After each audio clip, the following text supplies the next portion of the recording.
Tonight, on a Nation Sports Show, we recap the Final Four and the National Championship games for both the men and the women.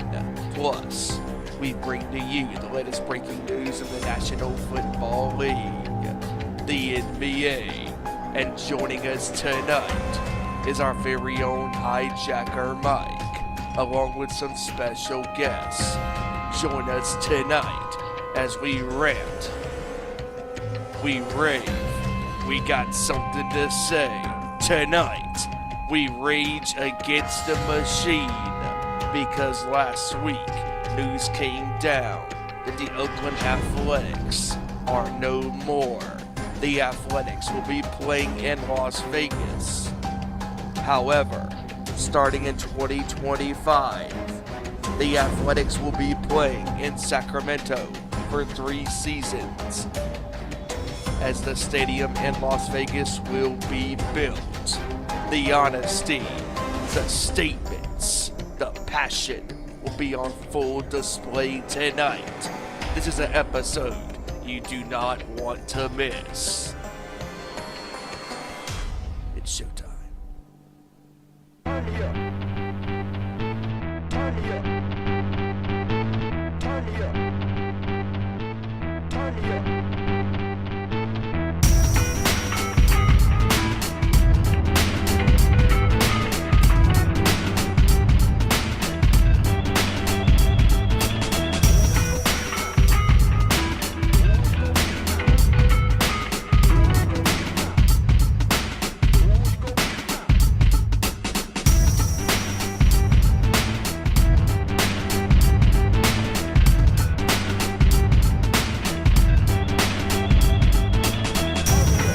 Put up to the court, talking all that is sport, breaking down the latest news, scores, and more.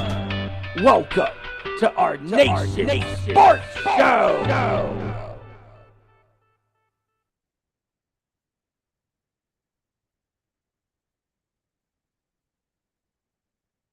Ladies and gentlemen, you know what this means. We are live, everybody, right here on YouTube on the World Wide Web. Welcome to another edition of our Nation Sports Show. You wanted the best when it comes to the world of sports covering. You got the best. This is not lip synced, folks. This is real live authentication vocals that are coming to you live right here, right now.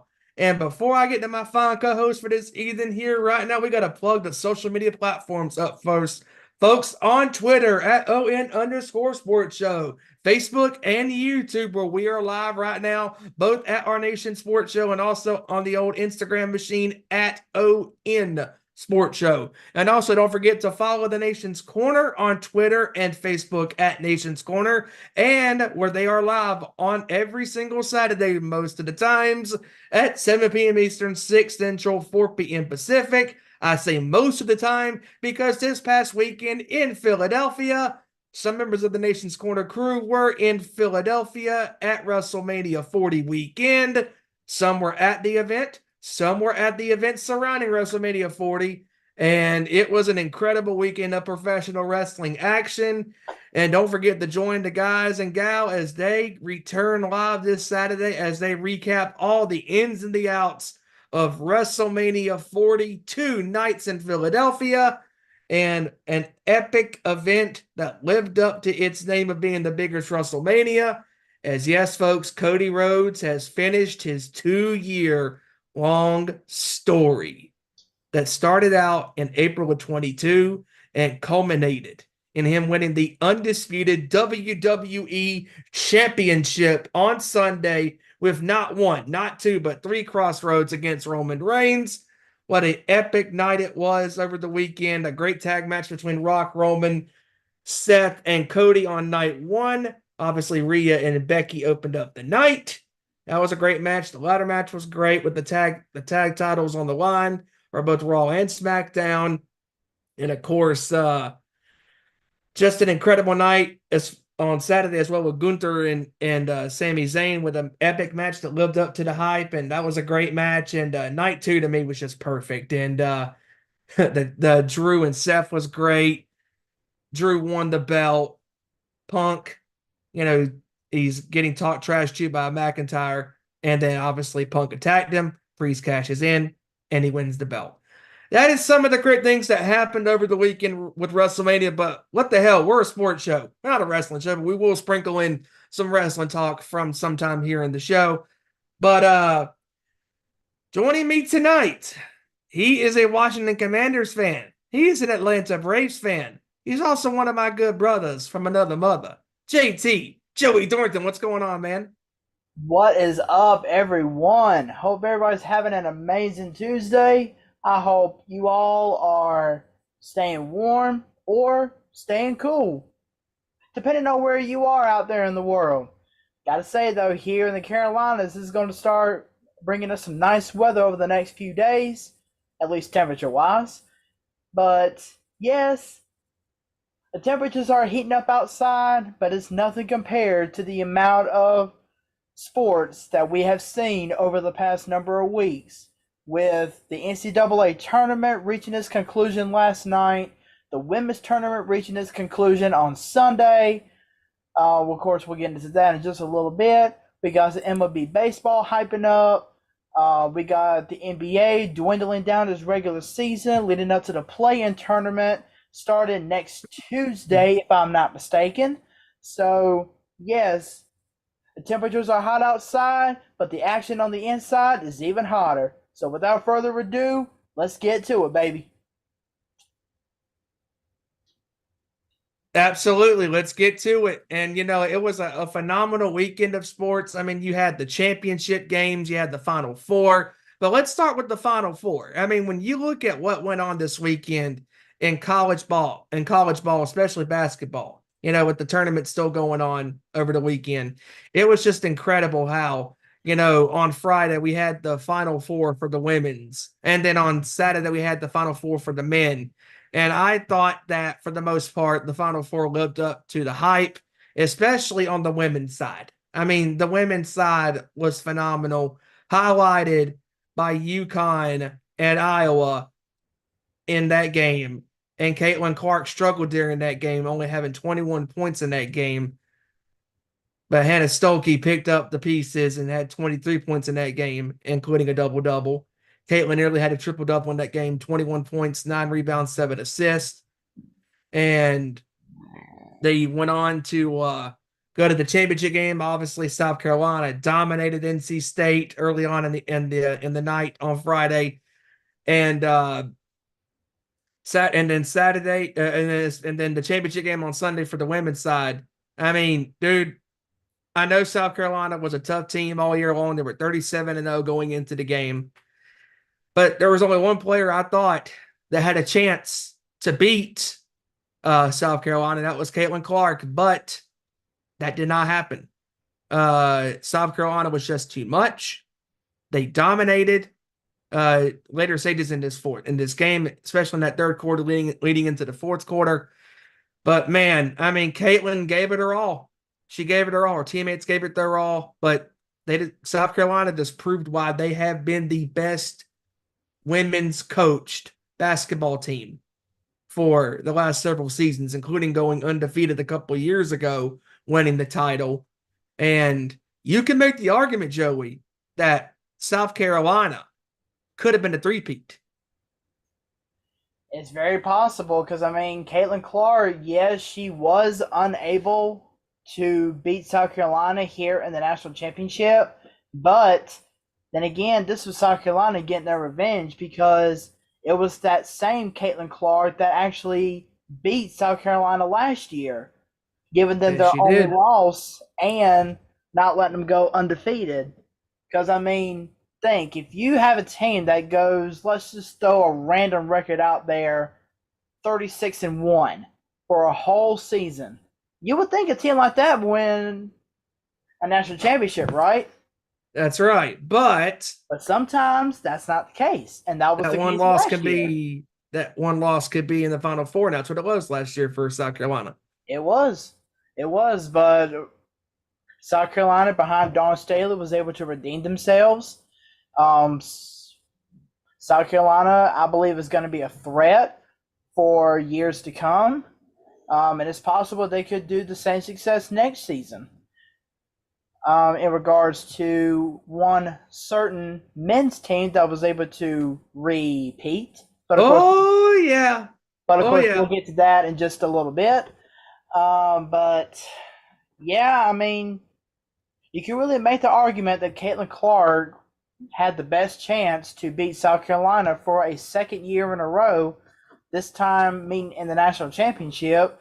And this was actually one of the most watched women's national championship. I believe it was the most watched women's national championship game in history, because I think the peak of the national championship game was at 18.7 million viewers watching on TV.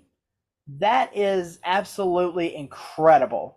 The fact that women's sports has come a long way, especially in the college ranks, because keep in mind, this was one of the most successful women's college basketball seasons in NCAA history. Because imagine all the talent that you had out there on the court, ranging from your Caitlin Clarks to your Angel Reeses to your Paige Beckers to Juju Watkins to Isaiah James from NC State, to what's her name, Camila Cardoso from the national champion Gamecocks.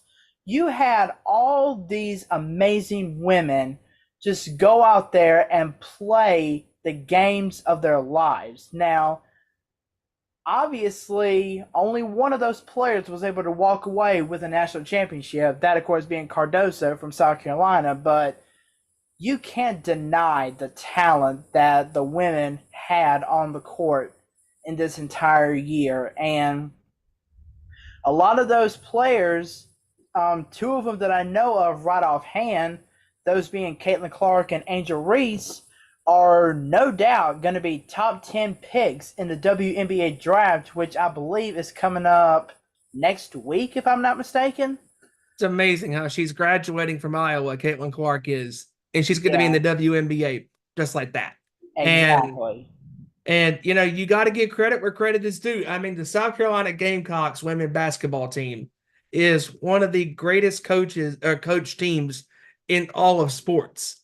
I mean, they had the blueprint to beat Caitlin Clark, and they knew that they had to corral on her and you know, the rest of the team, because they needed the rest of the team to show up. The rest of the team, Gabby Marshall and Kate Martin and Hannah Stokey, did not show up consistently during this game, because Kate Martin, for the majority of the time, her and Hannah have been Caitlin Clark's, you know, two other people that she can rely on, because Kate was having a monster run in the tournament, and she struggled during this game against the Gamecocks. And this game was close. It was close throughout the majority of the game. It was evenly matched. It was 49-46 going into the half.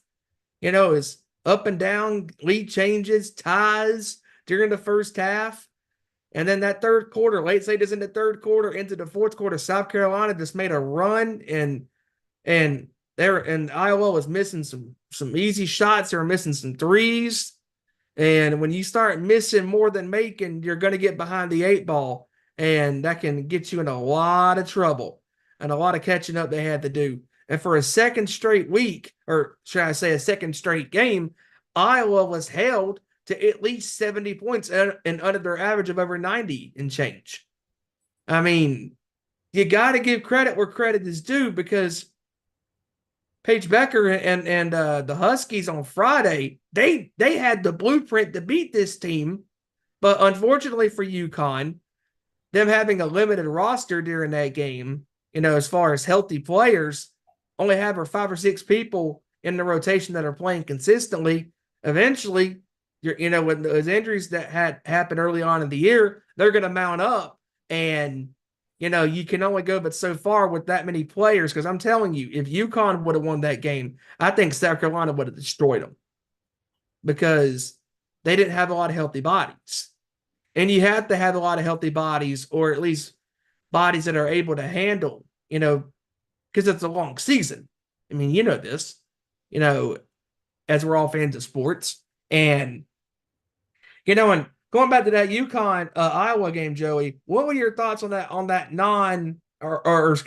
foul call that happened during the late stages in the fourth quarter? I mean that that offensive foul call could have been avoided because referees really, of course, are going to find a way to ruin even a great sport like women's college basketball. But I mean, a referee calls a foul.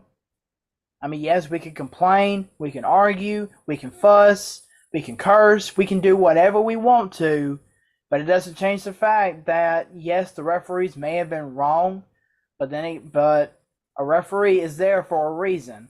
And yes, we talk about how referees have pretty much screwed up the game of sports over the past several years, ranging from football to baseball to basketball. I mean, there's going to be your share of bad refs out there. Most of them do, or some of them do a good job, but there's a lot of them that don't. And this may have been one of those instances, but at the end of the day, like I said, Oof. Real quick, I just read this stat. The Gamecocks bench outscored Iowa's bench 37-0. Yep, I do remember seeing that.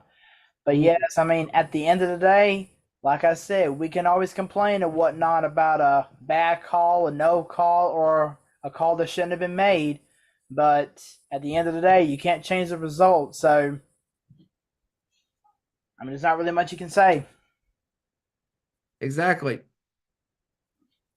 And I mean, like we talked about in our Facebook chat, Joey, we felt so bad for these girls. I mean, they pour their heart, their soul into the game that they love. And for a second straight year, the cards just didn't fall their way. It wasn't meant to be. You can have greatness, with a great player in Caitlin Clark. And she's she's a superhero, basically. She's has a lot of unbelievable strengths, and they didn't get it done. And I got to give credit where credit is due. The Gamecocks had a great season, and they deserved this championship, winning their third championship in their school history. And before we continue, folks, joining us tonight will be Hijacker Mike, and along with some special guests out there in California. As if you don't remember, folks, last year, if you didn't remember, we had Hijacker on, and Hal and Boss and Gabriel on last year with Mike and all of us on here on the show. And they were giving their honest thoughts, and they're right. It's not just thoughts and opinions. They were giving the facts. They were preaching the gospel of the corruption that is John Fisher and Dave Cabell. And everybody out there in Oakland was campaigning this hashtag sell the team, because in our opinion, and a lot of fans' opinion, not just in baseball, but in the NBA, the NFL, and everywhere around, everybody was on the side of the Oakland Athletics fan base of hopefully Fisher and Cabell selling the team to somebody in Oakland to build another stadium in Oakland. And that just didn't happen. And, hey, yo, Tony, what's going on, my brother? What up, Tony?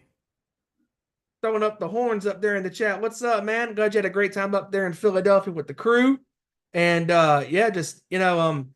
and tonight, after the news came down last week that Fisher and Cabell are going to be moving the team to Las Vegas after the 2028 season, or starting the 2028 season, because after this year, this is the last year in Oakland. And then in 25, 26, and 27, the Athletics will be playing in Sacramento, and they will not be called the Sacramento Athletics. Obviously, that has a shitty ring to it as far as the name. They're just going to be called the Athletics.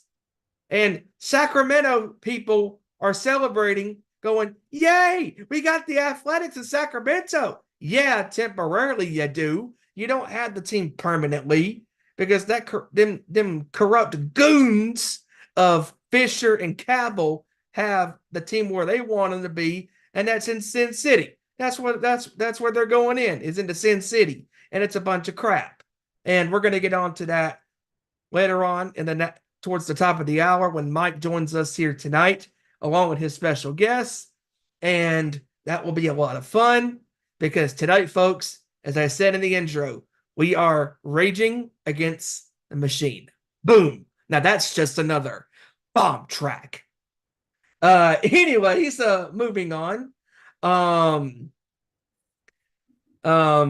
the Final Four of the men's side from this past Saturday in Phoenix, Arizona.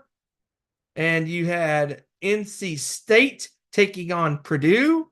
And up until for the rest of this tournament, for the most part, Zach Edey imposed his will on any other opposing center.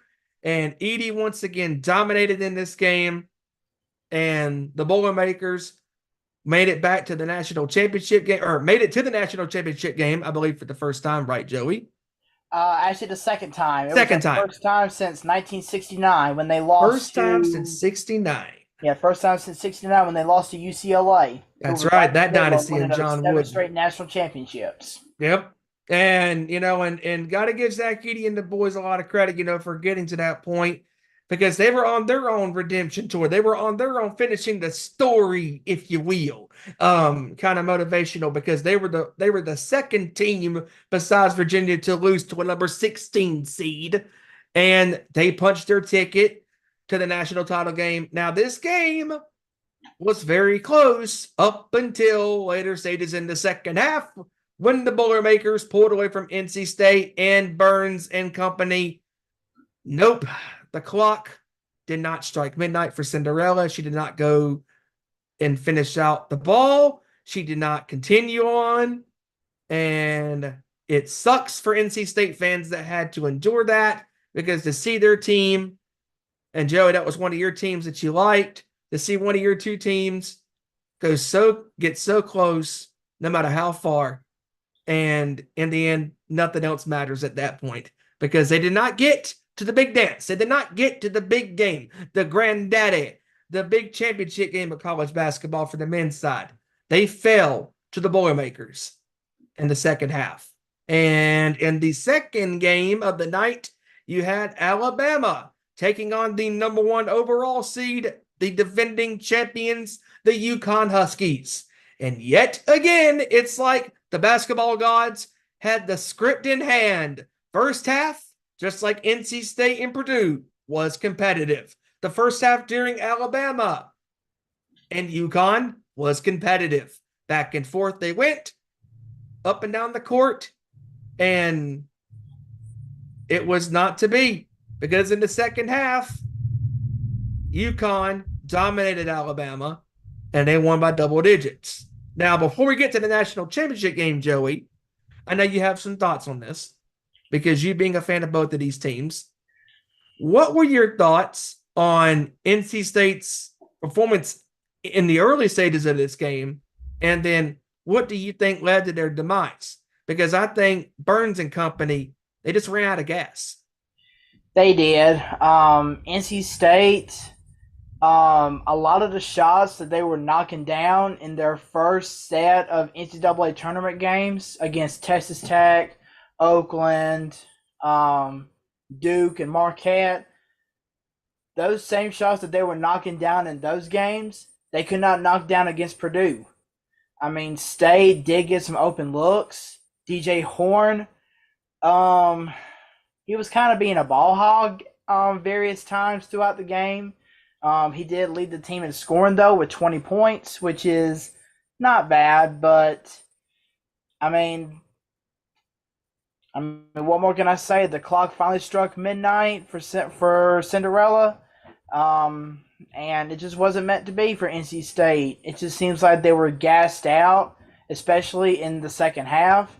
They only scored, I believe it was 21 points in the first half, and they rebounded somewhat to score 29 points in the second half. And I mean, they were able to keep Zach Edey in check at some points, but Edey was still able to move around, try to get baskets underneath. He was able to knock down some hook shots while stepping away from the basket. I mean, Edey was able to just do it all. And that led to NC State's demise. I mean, it just seems like they were too focused on possibly making it to the national championship that they didn't know that they had another game to play. That's a great point, because, I honestly think, Joey, to add to that, I think that sometimes these teams, even if you are a top seed, even if you are an underdog that makes a deep tournament run, sometimes I think teams get caught up in the moment of looking ahead and not playing the game that's right in front of you, because instead of playing heroic ball, you need to play what got you to the dance, and that's team basketball. And, to add to that, I think that really, if NC State would have kept playing their same team mentality game, I think they would have had a shot to make it to Monday night's championship game. Oh, definitely. They would have definitely had a shot. Now, moving on to the nightcapper, your Crimson Tide took on the Huskies, the defending champions. And yet again, like I said during the first half, it was very close. Now, breaking this down, Joey, from your fans' perspective when it comes to being a fan of this team, what did Bama do right in the first half versus what did they do wrong during the second half? And obviously the Huskies pulled away in the second half because, again, during that first half, they were hanging tough with UConn. They were giving them all they got, and they were making shots, they were getting rebounds, they were getting to the paint and all that type of stuff. They were punching them in the mouth and answering runs because, as we all know, basketball is a game of runs. Absolutely. But, I mean, I know you asked me the question about what Alabama did right in the first half versus what they did wrong in the second half, but I'm actually going to flip the script on you there. Okay. I am actually going to tell you what UConn did wrong in the first half versus what they did right in the second half. Now, what UConn did wrong in the first half was they underestimated Alabama. And let me tell you why. Alabama has a great team. They have one of the best teams that played on the floor all season. And yes, I know I talked some crap about them at some point throughout the college basketball season. But believe it or not, Alabama did actually have a decent team on the court most of the time. And I said that Alabama was a three-point shooting team. And it was going to probably cost them at some point in this NCAA tournament. But I was actually wrong about that statement. Alabama came in and just attacked that strong UConn defense that had been shutting down opponents over the past several games. I mean, they were attacking the basket. They were driving in. They were dunking on people. They were hitting three-pointers. I mean, Alabama went 8 of 11 from the field from three-point range in the first half. That right there is an unbelievable stat on its own. Now, granted, Alabama did go 3 for 12 in the second half, but this is what actually UConn did right in regards to the second half. I mean, obviously, I don't know what was said in that locker room, even though UConn was ahead at halftime. I don't know what was said in that locker room, but I'm pretty sure it was along the lines of, wow, we really underestimated this Alabama team. We didn't think they were going to be able to compete with us.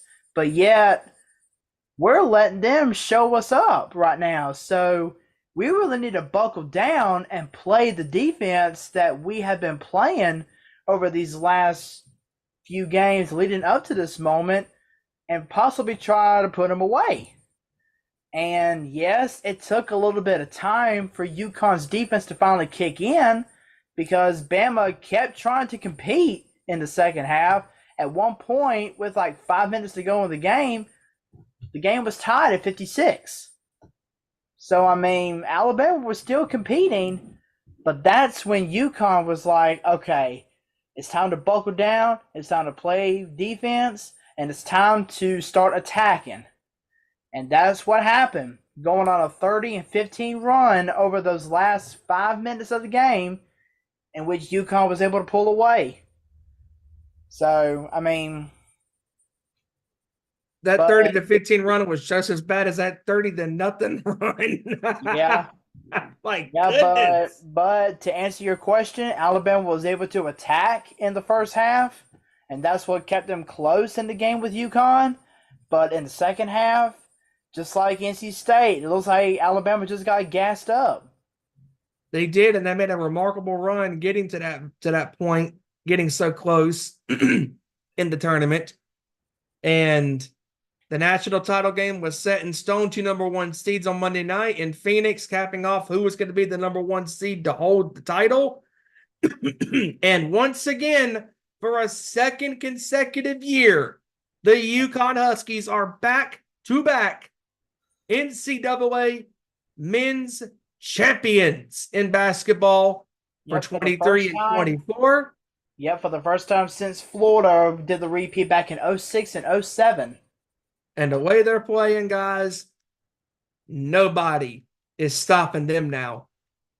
And also, I want to give a shout out here to in the chat. William is joining us again. How you doing, sir? And also a shout out to my brother, my rock and metal brother from another mother, Bo. What's going on, my man? And he obviously got my Metallica reference, and I'm pretty sure Tony did as well. And if you didn't, I'm so sorry about your damn luck. Go listen to some Metallica. Ooh, yeah. Anyways, before we continue on with the national title game, you can I pop myself. What am I talking about? Shit. You can follow us on Twitter on Don't Stop Me Now. I'm having a ball with you guys here tonight because we're live. Anyways, we are live right here. This is real vocals. This isn't lip synced. Listen, let me tell y'all something. This is real live vocals. This is authentic, never duplicated. Oh yeah. Anyways, you can follow us on Twitter at Owen_Sports Show, Facebook and YouTube, where we are live right now, live and proud at youtube.com/Our Nation Sports Show. And also don't forget to follow the Instagram machine at ON Sports Show. And don't forget to follow the Nation's Corner on Twitter and Facebook at Nation's Corner and on the YouTube at The Nation's Corner. And moving on to Monday night's game in Phoenix, 2 number 1 seeds. Again, the basketball gods. Carve and copy. Control, paste. Control C, paste. Control V, or Control C, copy. Control V, paste. Boom. The script was in full place, folks, because for yet again, this game was close. Purdue and UConn back and forth in the first half. Yet again, UConn pulled away. And honest to God, Joey, this was the one that was not surprising. Why? Because Purdue only had Zach Edey, who was their number 1 threat. He scored 37 points on Monday. The rest of the team was pathetic. So he had over half of their points. And that right there lets you know that whenever Zach Edey does wind up going to the NBA draft, because he's going to have to. Zach Edey was a senior this year, and as a matter of fact, I think he was a 5th-year senior, so there's no way he'll be able to play another year in college. But yeah, whenever Zach Edey does go to the pros, I'm sorry, Coach Matt Painter, but your team is going to be absolute freaking garbage next year. You know what's If you don't find somebody to replace Zach Edey, I'm telling you right now, your team is going to be absolute garbage. not garbage? It's Randy here in the chat. What's up, Hey, brother? what's up, Randy? Randy's here in the chat. He's here. And damn, everybody's showing up. This is awesome. And what's also going to be awesome is when we get Mike on here in a little bit and talking about this bullshit down there in Oakland with those two corrupt assholes in Fisher and Cavill and those carnies. Screw you. Anyways, so Joey, so you and I have talked about this when it comes to these championship teams. You got South Carolina, you got UConn. But these two teams could make another run. And Randy just said it here in the chat. He said, yep, Edey played great, but Purdue got exposed. That they did. And I think UConn could win a third title because right now they are playing the best college basketball on the men's side because they are starting to look like the programs of the yesteryears, like the UCLA teams from the 60s and the mid-70s, the UNC teams, the Duke teams, that had those dominant runs years down the line. Because as long as UConn continues to recruit and they continue to do what they're doing, they're going to keep winning championships. And it would not surprise me if we're sitting here on YouTube next year talking about the Huskies being a three-peat, winning the third consecutive title. And that right there is the reason. Because there was one major thing that separated UConn and Purdue. And you can say, well, UConn just outplayed them, or Zach Edey was doing everything by himself. Blah, blah, blah, blah, blah, blah. Well, one of those things is actually the truth. Zach Edey was doing everything by himself. But of course, what is the one mantra in sports? You cannot do things by yourself and expect your team to win the game. Say it with how you feel in your chest. Say it with your chest. Say how you feel. Be honest with everybody. It's that simple. The one thing that separated UConn from Purdue is the fact that UConn played their games as a team. There was no one player that stood out. Yes, they did have a lot of great players on their team. But see, that's the key words. A lot of great players. They didn't have just one player. They didn't have just two players. They had an entire team. Even their bench was really legit throughout whenever they needed them the most. UConn played their games as a team. There was no one player that stood out that made a dominating performance at any time in the NCAA tournament because they played off of each other. I'll tell you what, Joey, to add this to this as well, you know who this UConn team reminds me of right now? What's that? The Denver Nuggets. Yep. The Denver Nuggets are a deep NBA team. And there is no other team. I'm sorry. I don't care if the Timberwolves, if the Thunder are the sexiest teams in the Western Conference. No. I said no. I'm taking the Nuggets to go deep into the playoffs. Yeah, as a matter of fact, I'll give you another prime example of who this UConn team reminds me of. Who's that? The Milwaukee Bucks back in 2021. Wait, Joey, you're not talking about the current Bucks team? Oh, I'm sorry. Yeah, I'm not talking about the current Bucks team, but yeah, the Bucks team from back in 2021. That was a true team. Yes, they did have superstar players like Giannis and Chris Middleton, but they still relied on each other. And that's what got it into the NBA championship that year by beating the Phoenix Suns in 6 games. Yep. And moving on a little bit from the college side, and congratulations to South Carolina and UConn winning their championships over the weekend.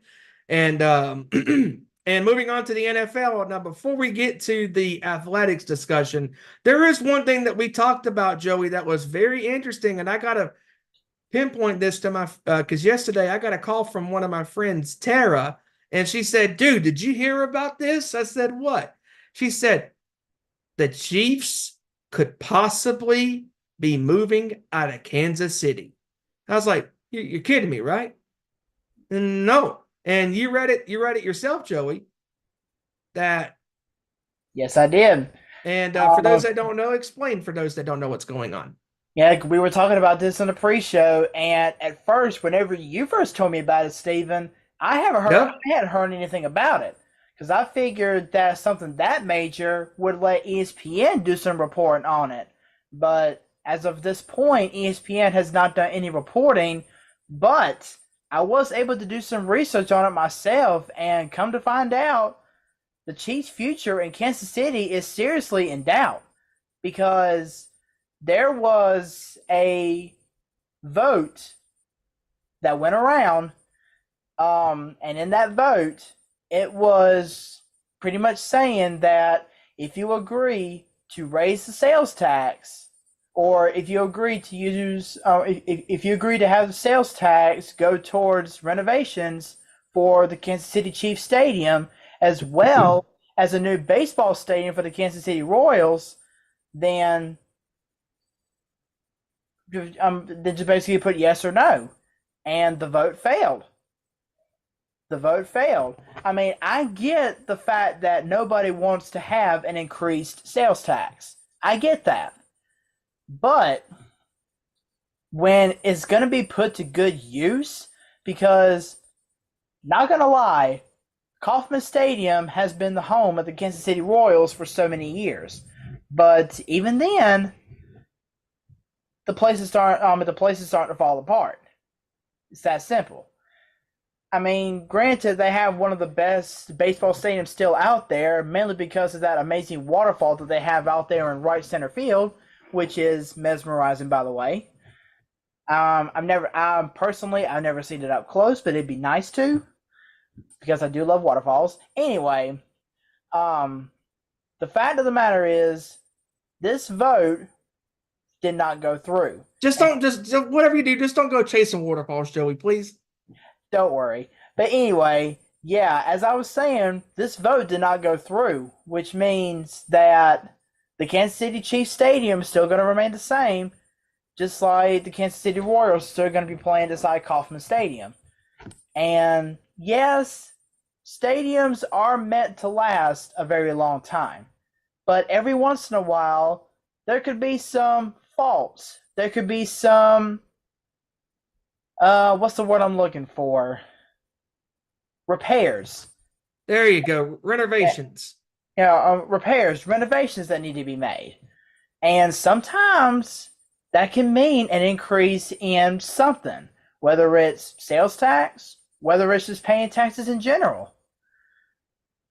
And yes, I am not a fan of having a sales tax raise or having an increase in tax raise, because we all got to make a living somehow in this world. But for right now, I mean, what more can you say? I mean, the Chiefs could be moving out of Kansas City, and there is a report that the mayor of Dallas, Texas, has said, well, whenever the Kansas City Chiefs were born,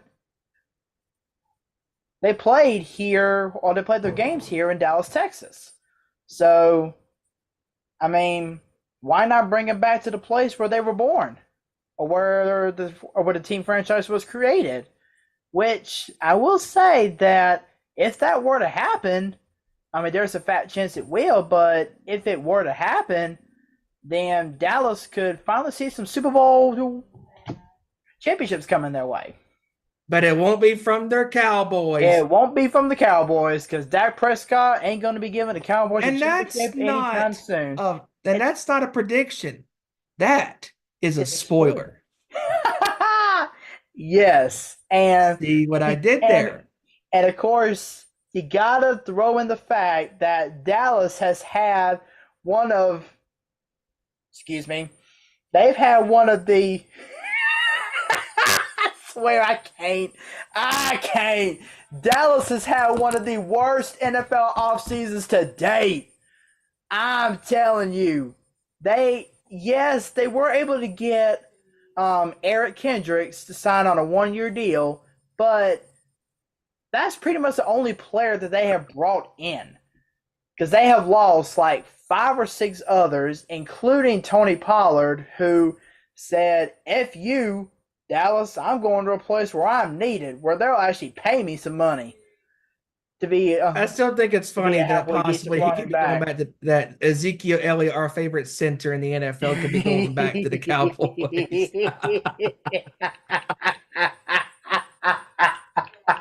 Maybe he could be Dak Prescott's blind side.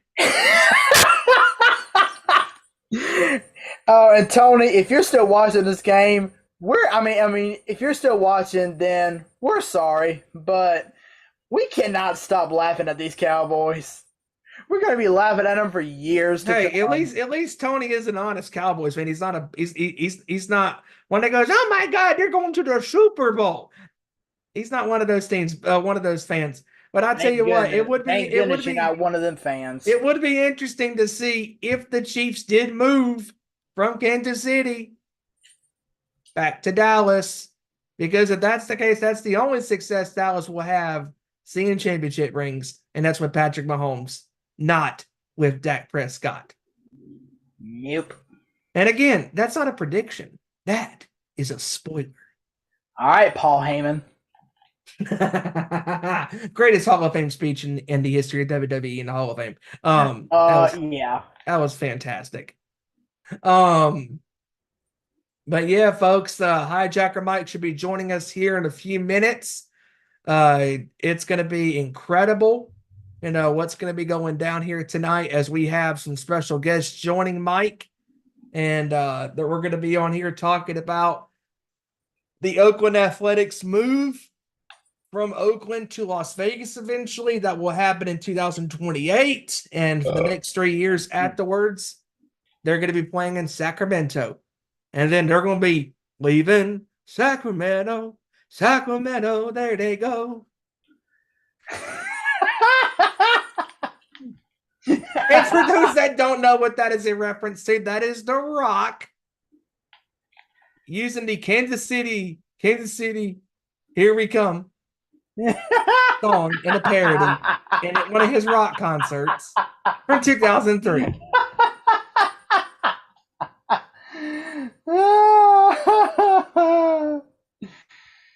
Oh man, I'm telling you what, if you're gonna keep doing these references, it's honestly gonna break my heart, and don't ever break my heart again, sucker.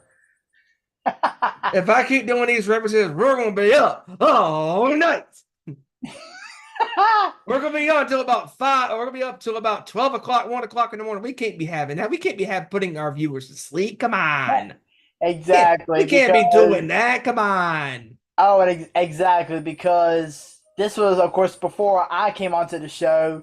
You guys actually tried that, and it did not go so well. It did not go so well because towards the last hour, we were gassed. We were gassed like the Alabama and the NC State offenses in the Final Four. Oops.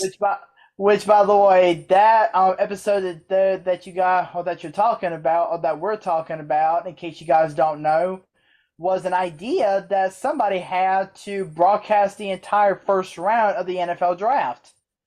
And yeah. And I'm only joking when I say this, or maybe am I? I think that episode should be deleted.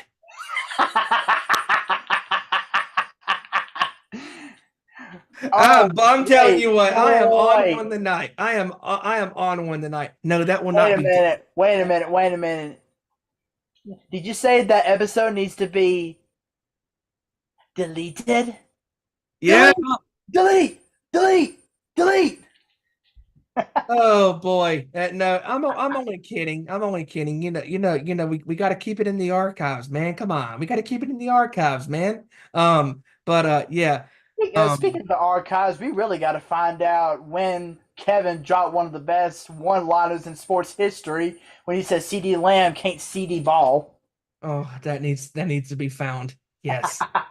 That will be found eventually, folks. That will be found in the archives. And yeah, that was glorious. And we're gonna go diving deep into the archives, and we're gonna find that. We're gonna yeah, we're gonna that's gonna be for all Cowboy fans to see. Yay! But anyways, Hey! moving on to the NBA.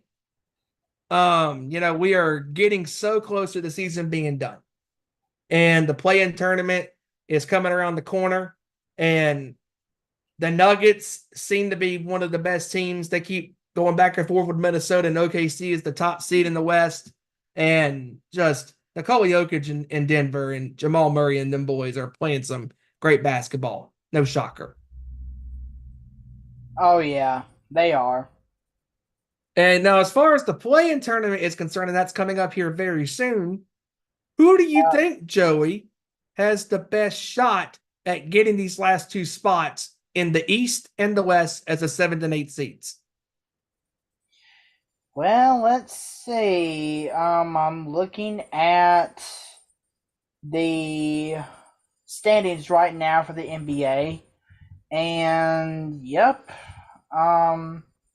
it seems like that all the teams have officially clinched at least a spot in the playoffs, with some going to the play-in tournament because in both conferences, seeds 11 through 15 have all been eliminated from the playoffs.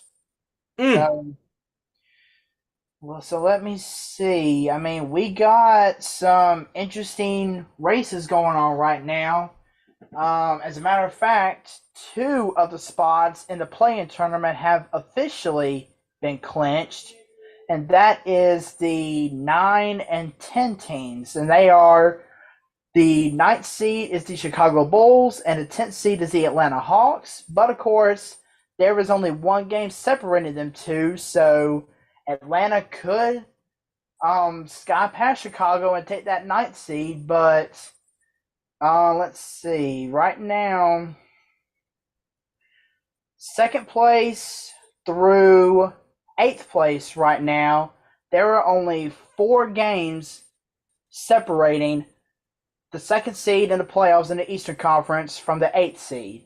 So anything can happen in this last week of the regular season. The standings as they are right now, of course, Boston is number 1, and they've pretty much clinched that side. I mean, they've clinched the best league record because they're 62 and 16 right now, so nobody's going to be catching them. But Milwaukee is in 2nd. Surprisingly, the Orlando Magic are in 3rd. That's a shocker. With the New York Knicks right behind them in 4th. The Cavaliers are in 5th, and the Indiana Pacers are in 6th. So that means that as of right now, if the season were to end today, we would have the Philadelphia 76ers playing the Atlanta Hawks in the play-in tournament, and we would have the Heat from Miami taking on the Chicago Bulls.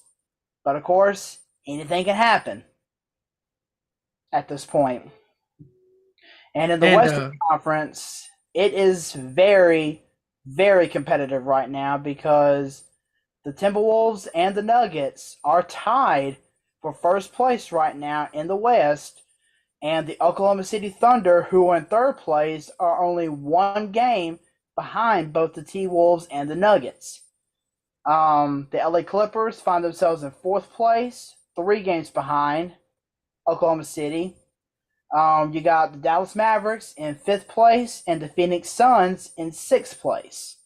But Phoenix has the same record right now as the New Orleans Pelicans, who are the number 7 seed. And Sacramento was only 1 game behind them in 8th place. The Lakers are a game and a half behind the Suns, and the Golden State Warriors find themselves in 10th place right now, and they are 3 games behind Phoenix. So, like I said, anything can happen at any given time. It just all depends on who wants it more as the regular season dies down. That's right. And William says here in the chat that he's been loving the new football league. And yes, the UFL is been underway the last couple of weeks, including this past weekend, highlighted by the DC Defenders beating the Houston Roughnecks in a close game, 23-18. And Wow. that was a close game. And the Roughnecks had a chance to win this game with a 25-yard punt. Ladies and gentlemen, hold the football talk.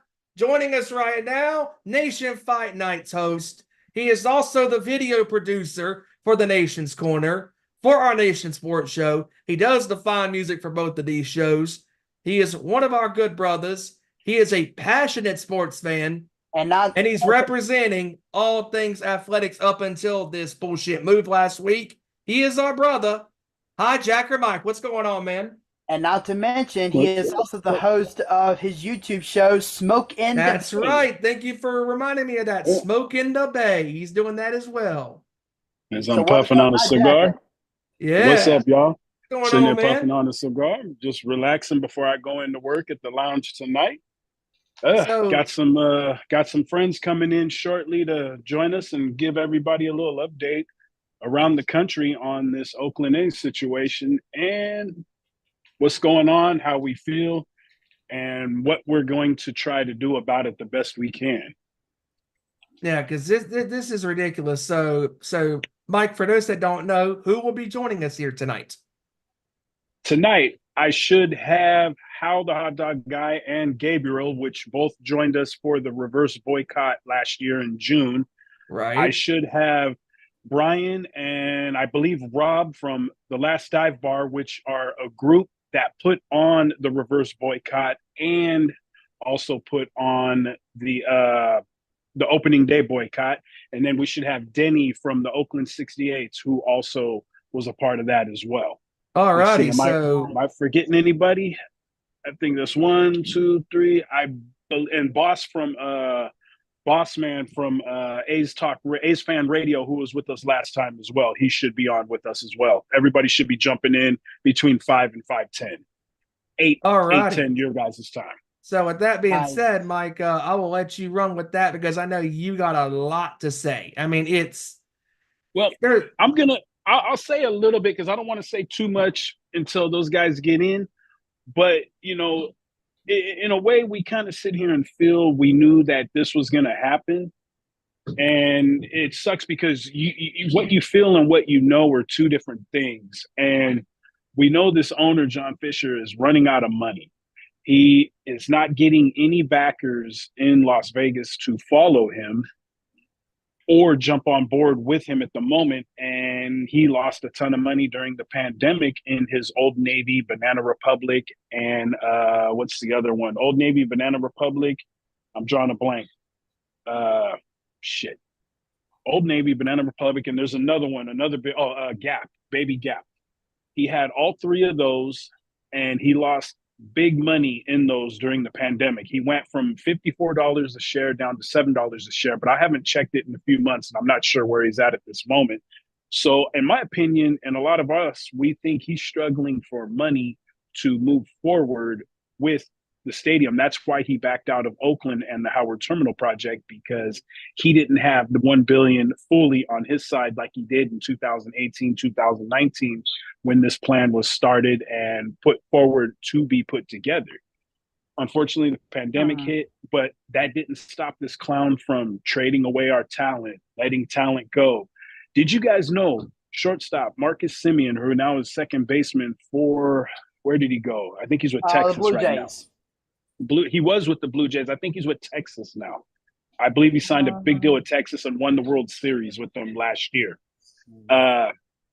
The A's had offered him a $12 million deal. Yep, he is with Texas. Which and he was going to Gabe. There's Gabe. Which he was going to get $2 million for that 1 year deal, but then they were going to pay him technically $1 million every year for the next 10 years. Who the hell does that?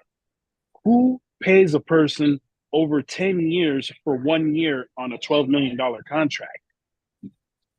What kind of sports deals are we making? What type of owner does that to one of his beloved players with the fans out there? You don't pay a guy $10 million over 10 years and 1 year of $1 million increments. This isn't Hell Bobby no. Bonilla, brother.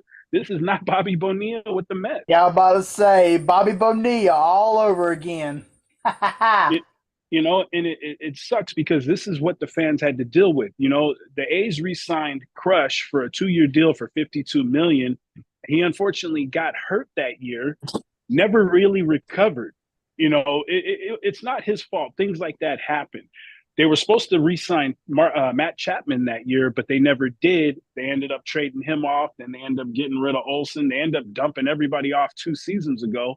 And here we are. I don't want to say we're stuck with a young talent, but we're once again have a young talent on hand that we got to get used to, got to get acclimated to. And by the time we get fan favorites out of these guys, what's going to happen? They're going to be traded off again for another round of young talent. And it's a pain in the ass. I totally get where you're coming from, Hijacker, because I've had my share of sports owners that I have completely disliked, and for years upon years upon years, not to switch from the baseball perspective, but me as a football fan, I'm a Washington Commanders fan, and for years we had to deal with the poison of having Dan Snyder. Yeah. So I totally get where you're coming from, but interesting point that you brought up there, Hijacker, with the fact that you said that John Fisher has been losing money in regards to sponsors backing away from the potential move to Vegas. So let's see, what's something he can do about that? Oh yeah, hashtag sell the team. It's not that hard.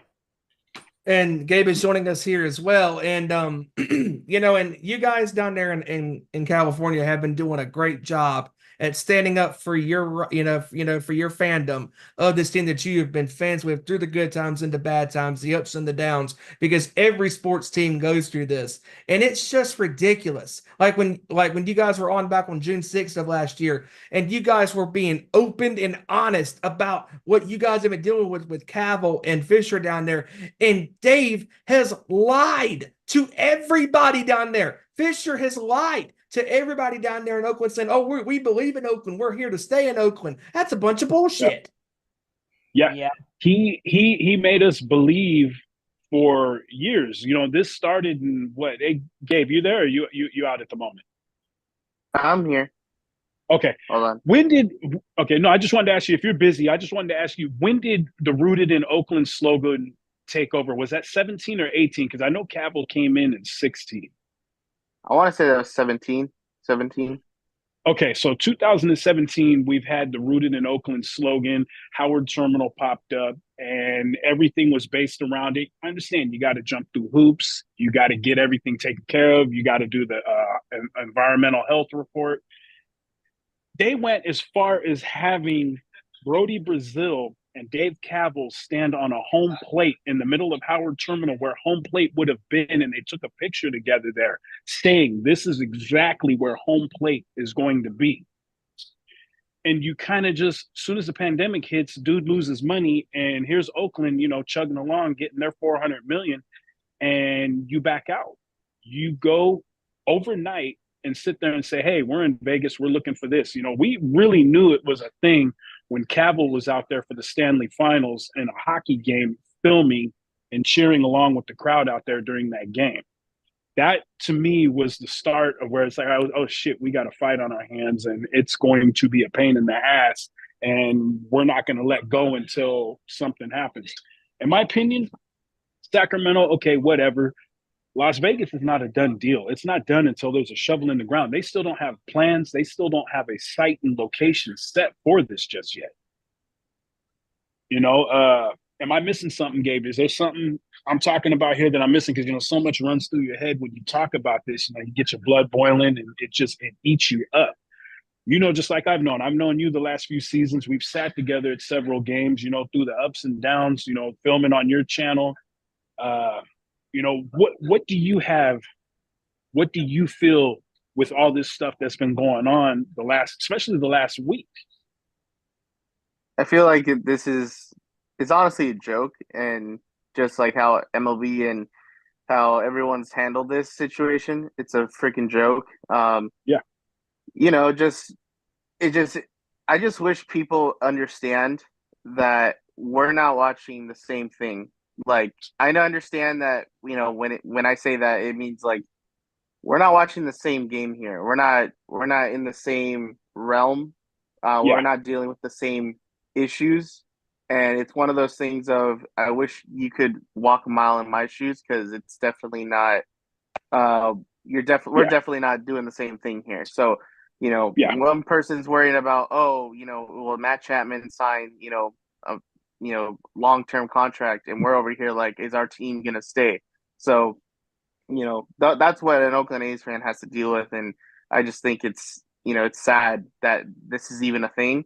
Yeah, But yeah, this whole situation's a joke, and this past week was pretty disheartening, very devastating. But like you said, the fight doesn't stop. You know, yeah, we're gonna go ahead and we're gonna still try to make this as hard for him as possible. And even no matter the outcome on this, I guess at this point now it's just more of trying to get this loser out of baseball, because he does not deserve it. He's never period. deserved anything in his life. He's never worked for anything in his life, and it's time for this dude to you know learn his lesson. Yeah, and I lady, totally get it, man. I totally get it. yeah. But for right now, let's welcome two of Hijacker Mike's buddies who just joined in. We got Dennis and we got Rob. What's going on, gentlemen? Hey, how's it going? What's going on? We Well, got I we know got Rob. we got What's up, Denny everybody? here from the I know Oakland Dennis. 68s. Sits out in right field. We have Rob here from the last dive bar. And then who's this we got coming in right here? Is this Sandlot? No, Brian? Liza Dixon. Oh, okay, cool. We got extra folks jumping on with us. This is awesome. Okay. Nice. Okay. So as I was telling Gabe, Denny, I'll start with you since you jumped in, and then Rob, I'll go to you.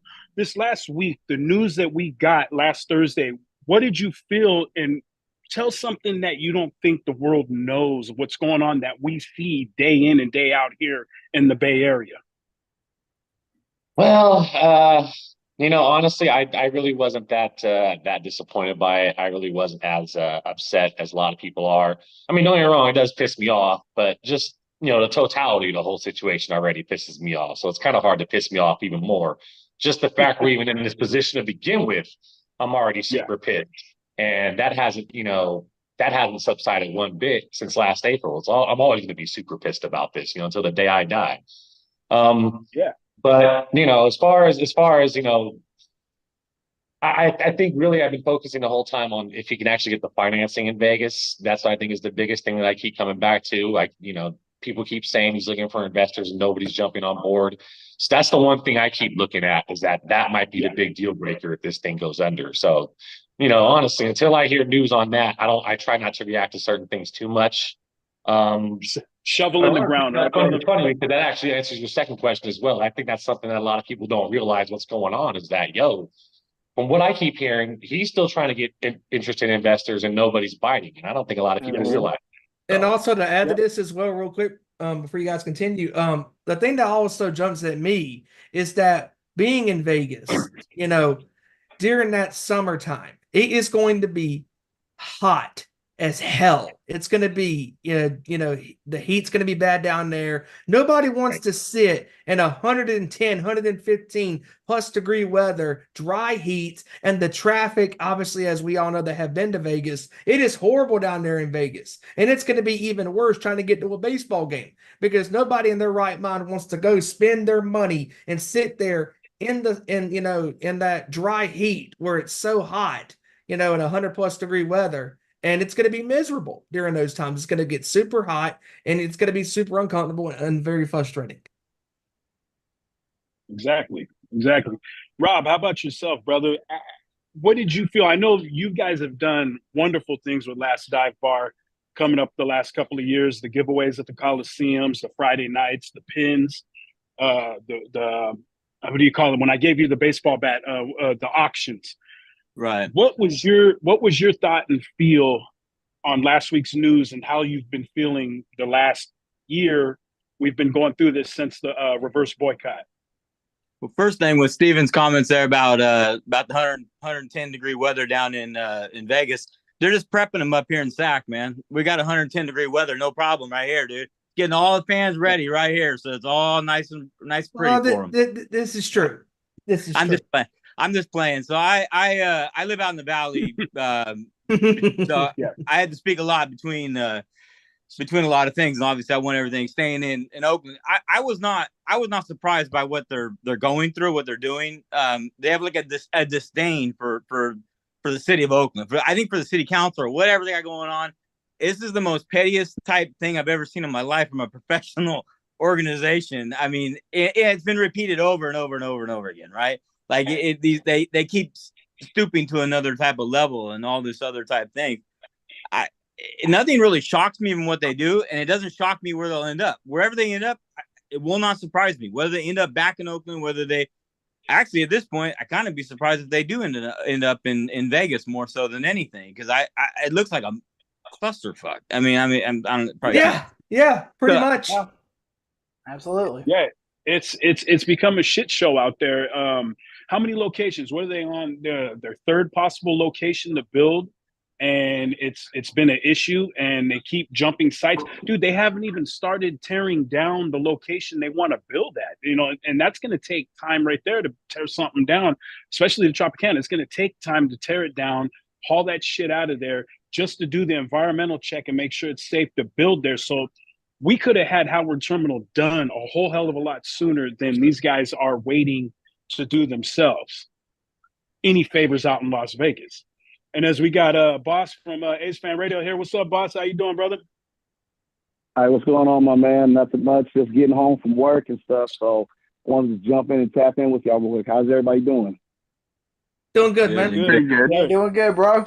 Let me go ahead and ask you, like I asked Rob, Gabe, and Denny, what did you feel about last week's news, and how have you felt over the last year hearing everything about going on with the Oakland Athletics?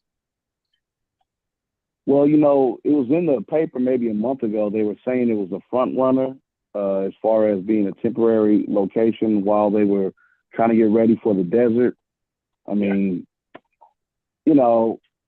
at this point, what surprised you with these people? Well, what surprised you with them? Over the last year, for me, really over the last few years, I felt disrespect, not just for myself, because Dave Campbell lied to my face, he's an asshole for that. I don't know if we can cuss on that, but that's what it is. He's an asshole for that. Yeah, you're lying good. to my face. Exactly. Yeah. Lying to my face, lying to my friend's face, lying to everybody, lying to the politicians. You wasted everybody's time with your rooting in Oakland stuff, and you were never rooted in Oakland. You guys never were going to build here. I remember, 10 years ago, if you guys ever remember me on the news, yelling at the JPA saying, this guy's not going to build here anywhere in Oakland. When Howard Terminal came up, I was hoping that wasn't true. But as time went on, they were moving the goalposts. I talked to a lot of people at City Hall. Whenever Oakland was ready to meet a certain threshold, carrot and stick approach, though. Like, just move the carrot a little away from you so you couldn't get it. So it just became real tiring over time. They didn't want, if you guys know Dave Peters, Bleacher Dave, when it came to community benefits and stuff like that, I remember Dave Campbell was on somebody's show, and he said, well, community benefit we're building you a stadium. Like, this total disrespect for West Oakland and people who go through a lot. There's a lot of people who are kind of living below the poverty line there in West Oakland, a lot of homeless encampments, and you tell them, oh, yeah, we're building you a stadium. That's good enough. You didn't want to fund certain programs, things of that nature. You tried to buy people off a little small stipends, but you got to do the big macro thing if you want something to really work. People in other cities do it. For instance, think about in Inglewood where the Rams played at. The mayor that was there, last name Butts, I can't think of his first name, but he put out a certain community benefits package that he was not going to accept anything less from the Rams, and the Rams got to it. That's why that partnership is working out right now. But this guy didn't want to do that. So I'm just over it. To be honest, I'm glad that John Fisher's gone. I'm not happy about us losing the baseball team, but I don't want us to deal with the abuse. The abuse has to stop. These are great people here in Oakland and the East Bay and the rest of the Bay Area. They do not deserve to be kicked around like pieces of trash. Fisher and Cavill are the pieces of trash. Yeah, and we have to unfortunately deal with it. You know, it's a setback. It's sad when you see billionaires help billionaires out for pretty much technically nothing. You got what's the dude's name in Sacramento that's pretty much bailing them out of Oakland? The Kings owner. Yeah, he's sitting there. Who was it?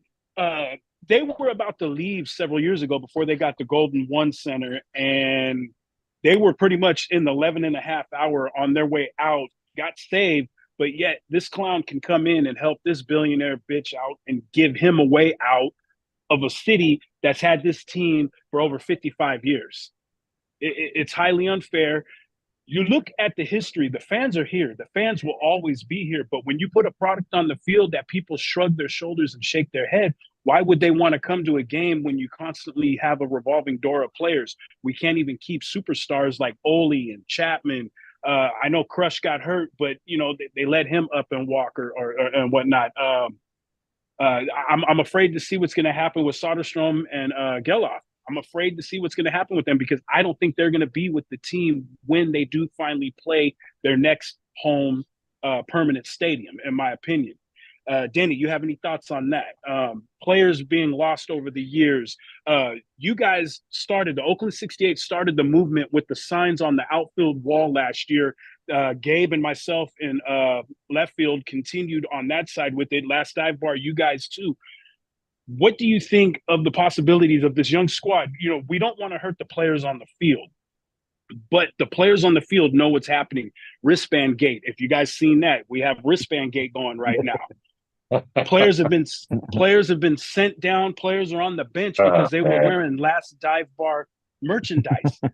Denny, what is your thoughts on things like this? And then I'll jump with everybody else with pretty much the same question, unless you guys have something you want to add to the table I'm forgetting, because sometimes when you got a lot on your head, you draw blanks. But Denny, what is your thoughts with this, my man?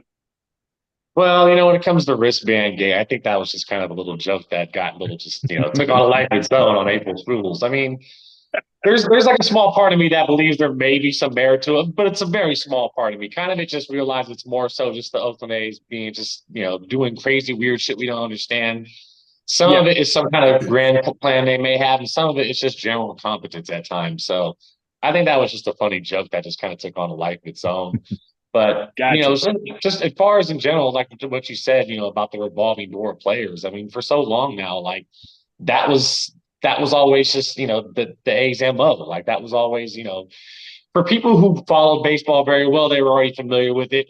And then for very casual sports fans all over, they would always talk about, oh, the A's always lose their best players. The A's always lose their best players. And that's what the message has been for the past 20 years. So when you have that being your main message to people who don't even follow baseball the way those of us do, you know, who live and die with it, when you just have casual sports fans or people who just happen to hear about something through the grapevine saying this about your team for 2 decades now, that's a problem on the management.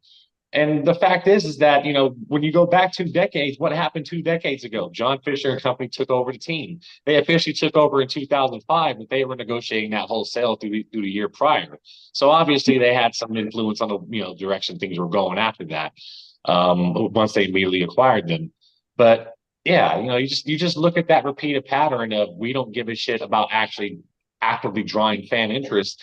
And it just, over time, it just eroded the fan base that was there, the people who did care, and then the casual fans who like to go check out sports, but said, you know what, I'm not going to go to an A's game because they don't give a shit. So why should I? Yeah, exactly. You know, we want to go be entertained. We spend our hard-earned money trying to follow our baseball team, but if we got new players out there every year, what are we supposed to do? What was it? The year Ole got traded, they gave us season ticket holders a $40 iron-on Foot Locker jersey as a giveaway. 40 is generous. 40 is generous. Well, that's what I'm saying. Well, Rob, what do you think, dude? Ultimately, you're a season ticket holder. You and Brian, last dive bar. what do you feel when you are given something like that as a season ticket holder gift, but yet the guy's gone 2 weeks earlier before the season starts? It's just a disconnect. It shows you the disarray. So even if you go to their website right now, right, their staff directory, like I think 70% of that's gone off of there. They don't have a marketing team left anymore. It's come down to just Catherine Aker and everything else. So you can see the disconnect between the product and the organization. It follows from top to bottom. That's what that's why there should be no shock or no surprise on any of this stuff. How shitty everything is. I mean, because they can't even get. So they try to give out even so when the players come into town and stuff, and trying to give out the jerseys, leftover ones at down like diamond level and stuff like that, and then they'll get upset about that being passed out, and then within their own organization part of it, there's discord where they can't even come together from the top to the bottom, or even in the middle. There's like no middle left anymore. So I don't know. I don't know how to. I work for myself, right? I have a small business. I work for myself and everything else. So I'm like a hands-on dealing with whoever I have to deal with and dealing directly with my clients and this and that. Every organization I've ever, even a government organization, has tiers of management and a consistent philosophy, right? Or goals within that. I don't even see that within this, not even at all closely related. It's almost like, I go out there and talk with the stadium operations and stuff like that. I mean, they didn't even know that this was happening, right? Right? They had to learn on Twitter and stuff like that. The move.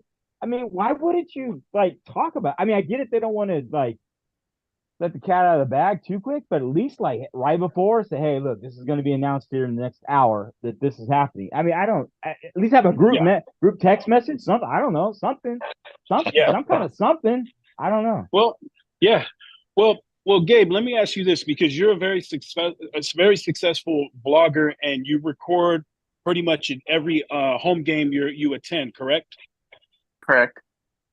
Now, you have gained a lot of following. I forget which video you said you had that gained you a lot of followers, and a lot of people come to you to see what's going on with the A's, because people outside of the Bay Area do not get the full story like we pretty much see here and follow. What kind of questions and what kind of comments do you get on your channel that people ask after watching your videos and you telling them what's really going on out here from a fan's perspective, first point of view? Well, from that, I believe it's a mixture of things. I mean, you're gonna get the people who are obviously, you're gonna get trolls. Oh well, that's what you guys get for not showing up. So pretty much it's like a mixture of trolls with the people who truly do not understand, and they just look at that just from like a point blank perspective, and they're just like, I wonder why there's nobody there. Like why don't you guys? And some people are just like, why don't you guys go?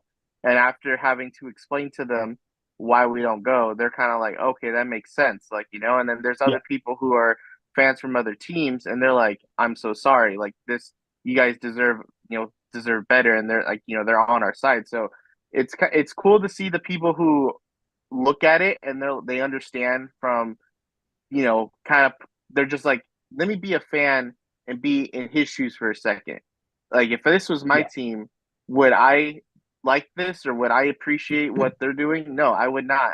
This is just plain garbage. I mean, literally, the fact that, I think the closest thing I felt to being a season ticket holder was 2019, where you got deals and you got to do so much. You got so much freedom of like choosing your plan, and then going straight to what it was, like you said, in 2022, because they didn't have season tickets for 2020 or 2021. Coming back and they're like, by the way, we're not going to do season tickets in 2021. So everybody else, I think, for the most part was, but not us. 2022, they double our season ticket prices. And then, like you said, they had the nerve to send us a Matt Olson jersey, basically a giveaway jersey of Matt Olson, then trade him away. And then take away most of our benefits away, like the $10 parking and everything else. The free Tuesday nights. That Tuesday nights there. What's it called? There was I had it memorized in my head. It was like the 25. It was the 25% merchandising concessions, or the merchandise, which I think is still there barely. Or I think maybe it might be 20. I'm not sure. And then we had, I think pretty much, I think the best deal, at least for fan wise, 50% off. Food, like getting two pizzas for $7. Two personal Hell round table yeah. pizzas. Like that was so affordable for not only people like me, but because I was just starting out my life, trying to figure out what I want to do with my life and money wise. So Yeah. like obviously I didn't have that much money, so I'm over here trying to afford things. But I can only think of it like as me and my family. Like I would be like, here's my pass, and help them out, and we can get pizzas for all of us for $14. It's like Mhm. Yeah. it's a great deal, but it made you feel like you want to be a fan. Like I for once I actually saw some of my family members, they wanted to go out and they actually wanted to purchase the same plan that I got, and it made me feel good because those people are the same people that got me to be fans. And Yeah. now fast forward to today, seeing what everything happened, none of my family members want anything to do with them, and it's rightfully so because nobody Right. wants to go out, like you said, and with their hard-earned money that they go out every day, especially I guess in California because of how everything is expensive. Nobody wants to go out and spend money on a team that's especially treating their fans like shit and trying to lead them away while also slapping them in the face and spitting on them and peeing on them and just like, hey, we Yeah. don't want you. That's pretty much what's happening to all of us. And it sucks. Like the whole vibe from 2019 to what it is now, it's a completely 360, and it's a shame. And I'm glad that Yeah. there's people who are watching and want to see what's going on because this is bullshit at the end of the day. It is complete bullshit. And also to add to this before you continue, Mike, one thing that also jumped at me on Friday when all of this stuff was coming down, you had the Sacramento Kings Twitter page posting going, oh, the Athletics are coming to Sacramento next year starting in 25. Yeah, for only 3 seasons. How in the hell can you get excited for that shit? Because it's not a fucking permanent move to Sacramento. You're going to be there temporarily. You're not going to be there, full-fledged, Sacramento all the way because Cavill and his fucking cronies are trying to get them to Las Vegas. Yeah.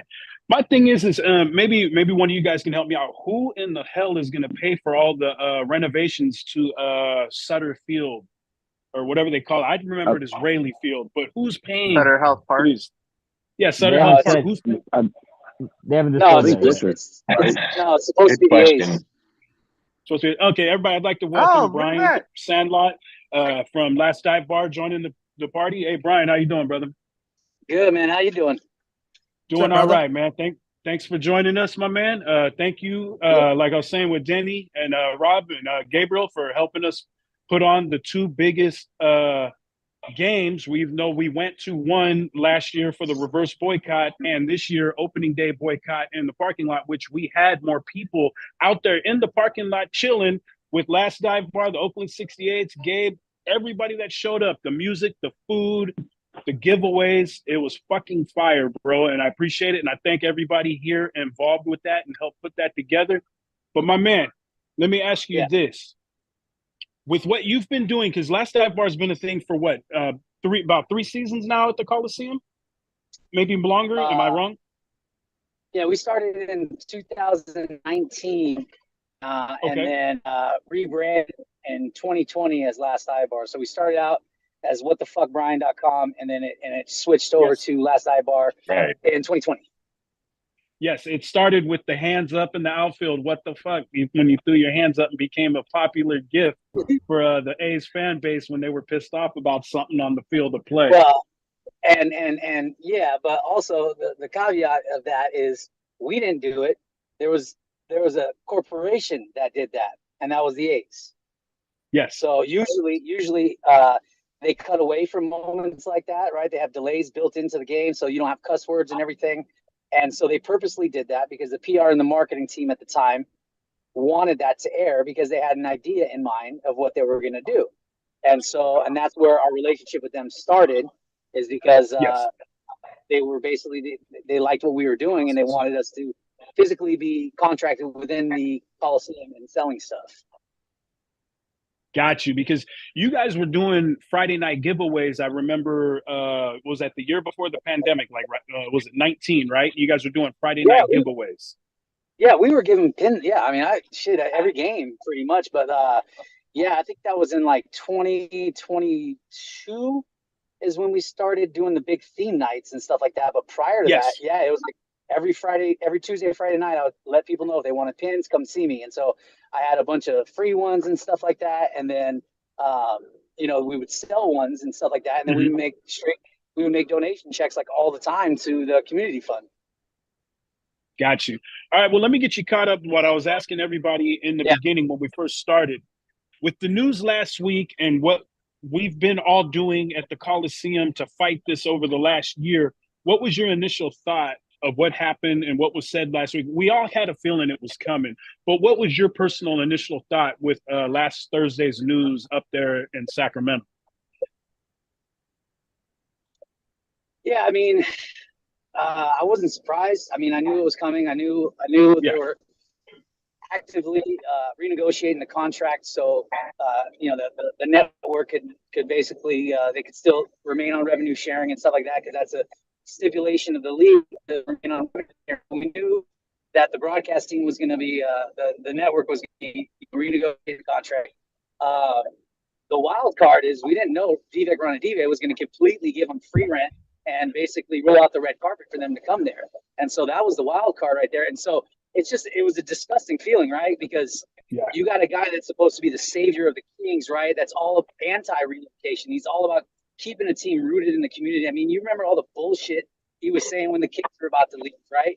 And to sit there and contradict all that and to simply say, oh, I'm about Sacramento, and it's all about showing that Sacramento's a two-sport town. It's like, or West Sacramento, you know what I mean? Like, I'm sorry, but you're completely contradicting everything you stood for by doing this, and you're doing it at the expense of another community, another fan base. And like you mentioned, all the fucking reverse boycotts and protests and fans fest that we did, it shows you the fans are there. They're not the fucking problem. You know what I mean? The empty butts is a byproduct of the fucking ownership. You know, you look at so many fucking companies that are Fortune 500 companies, and if the fucking CEO came out and said, it's the consumer's fault that we're not selling, and it's the consumer's fault. No, I'm sorry. You're the one sitting there selling shit, asking us to eat it, and then complaining that it's our fault that we don't like the flavor of fucking shit. Yeah. Exactly, man. And they're saying the same shit for 20 plus fucking years. And then you go back to Bud Selig when the Bassini Dolich group wanted to keep the A's in Oakland, wanted to invest millions into the fucking community and redevelop Coliseum site. They had plans elsewhere as well. And he sold the fucking team to Lou Wolf, whose entire mission was to relocate the fucking team. You know what I mean? Because what did they try to do? They tried to move to Fremont first, and then they tried to move to San Jose, and then they tried to play it off by doing the Peralta move. Yeah, well, Schott and Hoffman, right? That ownership group came in '96, and they immediately wanted to move the team to where? Las Vegas. And fucking Bud Selig at the time said, absolutely fucking not. There's no way MLB will ever be in Las Vegas. And so they shifted gears, wanted to move to San Jose, and that's when all the territorial rights stuff first initially came out back in 97, 98. And then basically once they realized they couldn't move to San Jose, they did the right thing and they sold the fucking team. And they put the team up for sale. And then you had all these ownership groups come forward. And Bassini Dolich Group was the popular choice from the fan base and the community. And basically it was like, nah, fuck you. We're selling to Lou Wolf. And that's it, right? And then, and then obviously Fisher came in 0506 and you just combined two. Yeah, you just made things worse.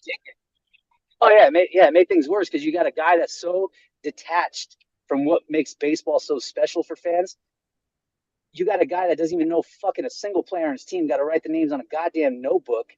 Right. Can't even sit there and say, "Hey, get excited about some players from the A's," and oh yeah, watch Aaron Judge hit fucking home runs. Yeah, Like exactly. like this guy's been What a so fucking he's just clown. so detached. And what's so stupid Yeah. is when you guys started to have success, going to the postseason and being there in the thick of things, Fisher's like, oh, let's fuck it up. Let's give away everybody. Everybody gets traded. You get traded. You get traded. Everybody gets traded. And then after that, you're making a mockery of not only the team, but you're making a mockery of who pays your fucking bills, the fans. The fans that come Yeah. and they support you through the good and the bad times. Well, yeah, and that's the thing is you look at attendance and everybody, you see that shit on Twitter. Oh, look at their attendance for the last 30 years. Yeah, motherfucker, look what they did in those 10 years. They got the guys, they sold them all, and instead of being mad at the fucking owner, which you should be as a baseball fan, you're sitting there blaming the fans for not fucking showing up. It's like, I'm sorry. Do you sit there and bang your head against a fucking wall over and over, hoping for different fucking results? No, that's insanity. But yeah, you got all these fucking fans. You got all these fucking fans that want us as A's fans to bang our fucking head on a wall over and over and be happy with that shit. And it's crazy. It's like you got all these billionaire fucking owners, right? And they had to like kill their own mother to create their fucking fortunes. But all these guys got the biggest fucking pussies on their head and can't stand up for the biggest dick in the room, which is John Fisher. Like, I'm sorry, like throw a fucking set. Preach. Preach, brother. Preach. Because honestly, I mean, not to steer away from the Oakland A's, but there's one thing that I did notice I said did have in common with all you guys, and that is the fact that I was also pulling for a team that also had a cancerous owner. Me being a Washington Commanders fan, we had to deal with the poison of Dan Snyder for over 20 freaking years. And I was sick of his antics. I was sick that he was poisoning the leadership. I was sick that he was poisoning the front office. And because of that, fans stopped coming to games and this, that, and the other. And I'm like, Dan Snyder is an absolute poison. We need to get him out of Washington ASAP. And finally, he came to his freaking senses and sold the team. And that's what I think needs to happen here.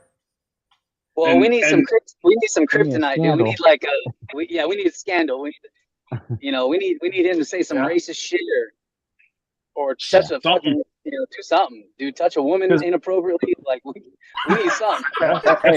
I'll dress up with a wig and a mini skirt. I'll go try to get touched by fuck it. I don't give a shit. somebody hire a hooker or something like that, man, and set him up though in Vegas at one of the motels, man. Set his ass up though. I feel you, Brian. I feel you talking about Bud Selig, but you go back to Lil Wolf, and it's in the paper still. In 1998, he said himself that he wouldn't spend 5 minutes on a new ballpark for the A's unless it was in San Jose. This motherfucker said that in 1998. So I don't understand how people in the Oakland City government or even the county even believe that this piece of shit, this motherfucker that looks like Clarence from the angel from It's a Wonderful Life, this old raggedy motherfucker though, is ever going to do anything with Oakland. I don't fucking understand it. I don't get it. Bud Selig was his frat buddy from the University of Wisconsin. They all look out for each other. When we know that the Pacini, whatever that group of Save Mart people, that was a group that was supposed to take over and supposed to buy the team, and they would be in Oakland, and we wouldn't even be talking about this shit. We probably wouldn't know each other, not at this level, but we wouldn't be talking about this shit. And you're right. I go back, my wife, she was done with the A's in 2014 when they traded Cespedes. That was a complete fucking sabotage because there was a lawsuit going on with San Jose's in, and the A's were going to win the fucking World Series. I don't give a fuck what the Giants fans got to say. We would have fucking swept their asses just like 89, and we would have been gloating and talking shit like we do still today. That was a complete sabotage because think about your narrative. How could you say move when you won a World Series with low budget and you had a guy like Cespedes who's an everyday player who you traded for a guy who pitches every 5 fucking games? Shit like that is why people are banging their head against the wall. This is why people are not leaving. And it's funny people talk about stadiums and shit.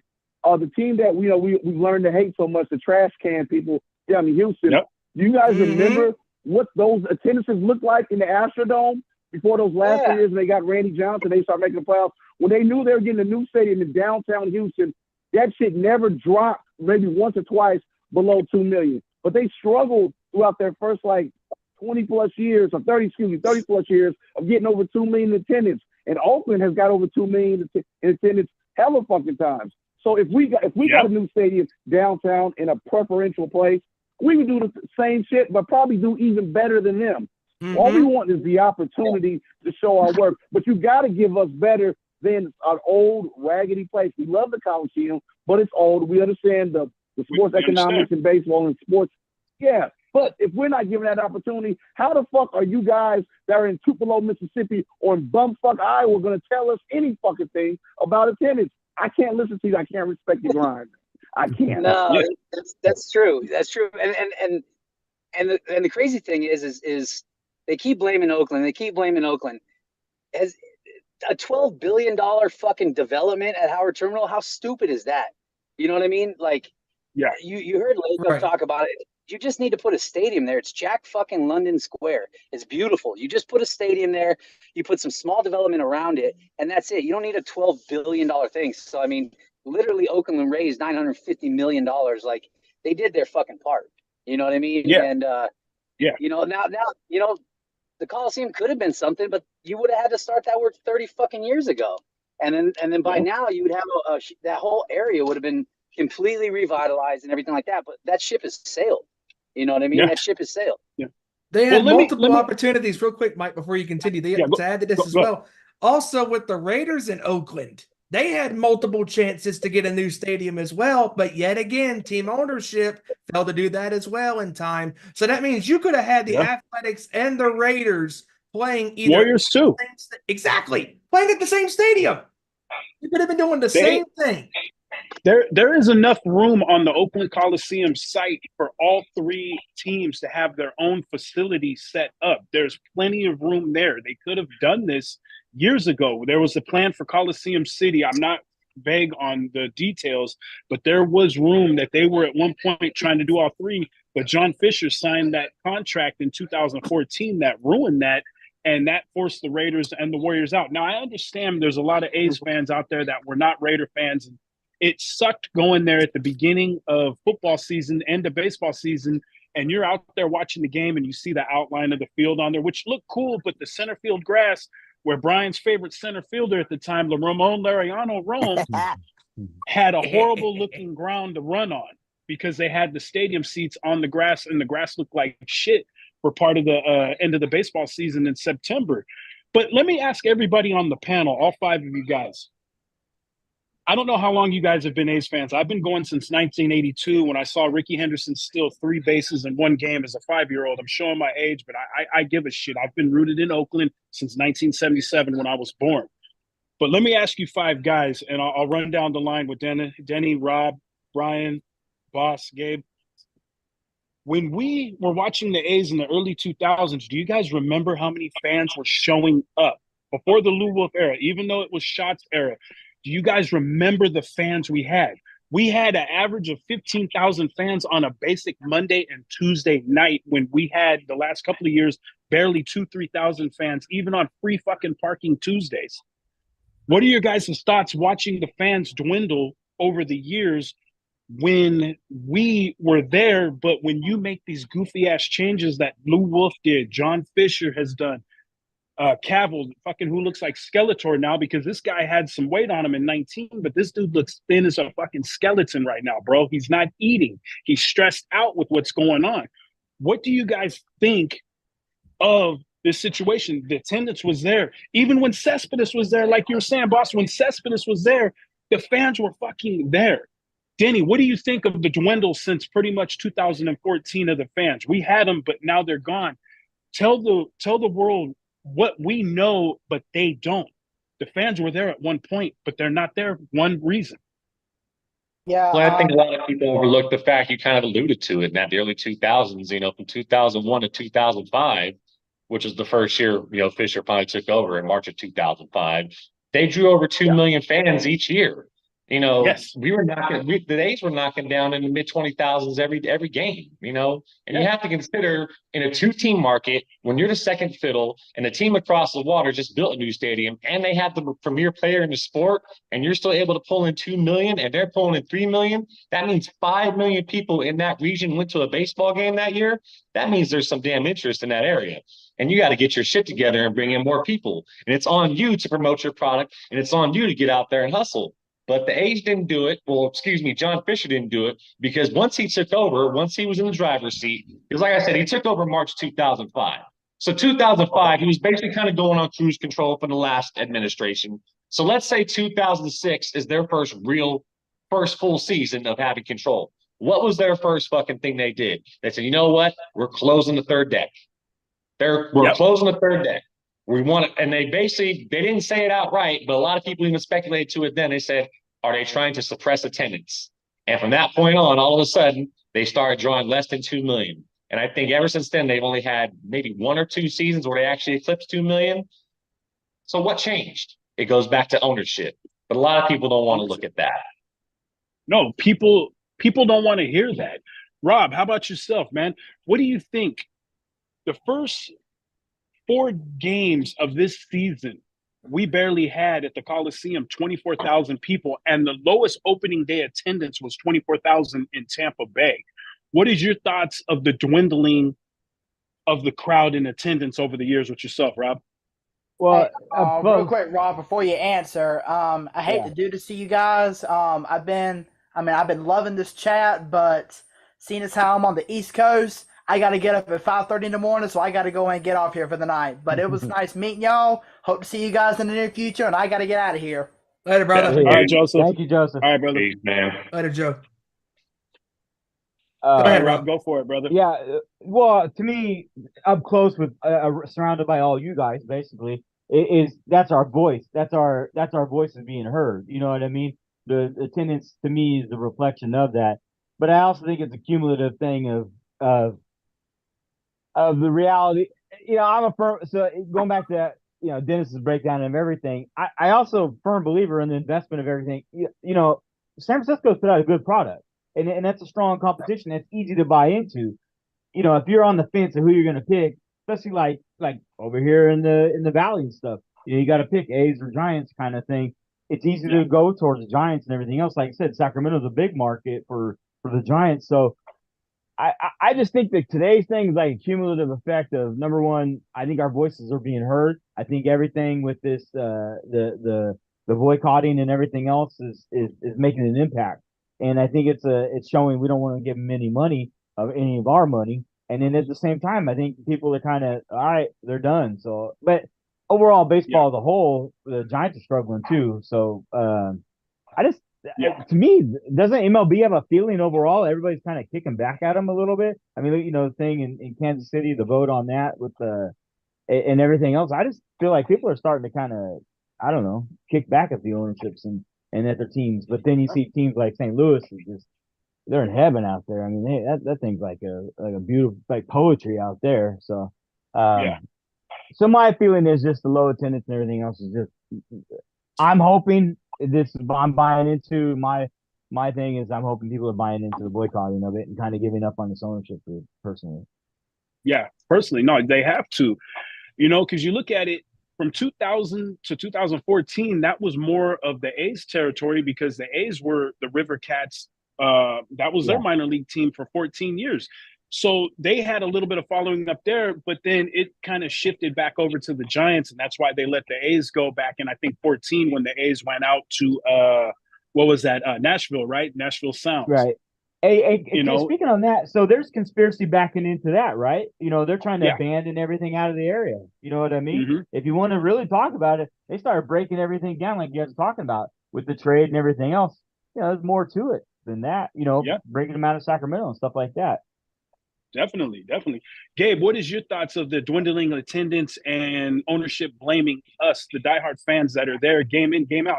I understand not everybody can afford to go to every game, but if you went to 10 games a year, whether you wanted to go see the Yankees, the Red Sox, the Blue Jays, there are fans that are willing to go when their team is in town or they want to see a powerhouse team, you know, the mysteriousness of the Yankees for the last 100+ years. What is your thoughts about the dwindling attendance, Gabe? I just think it's sad.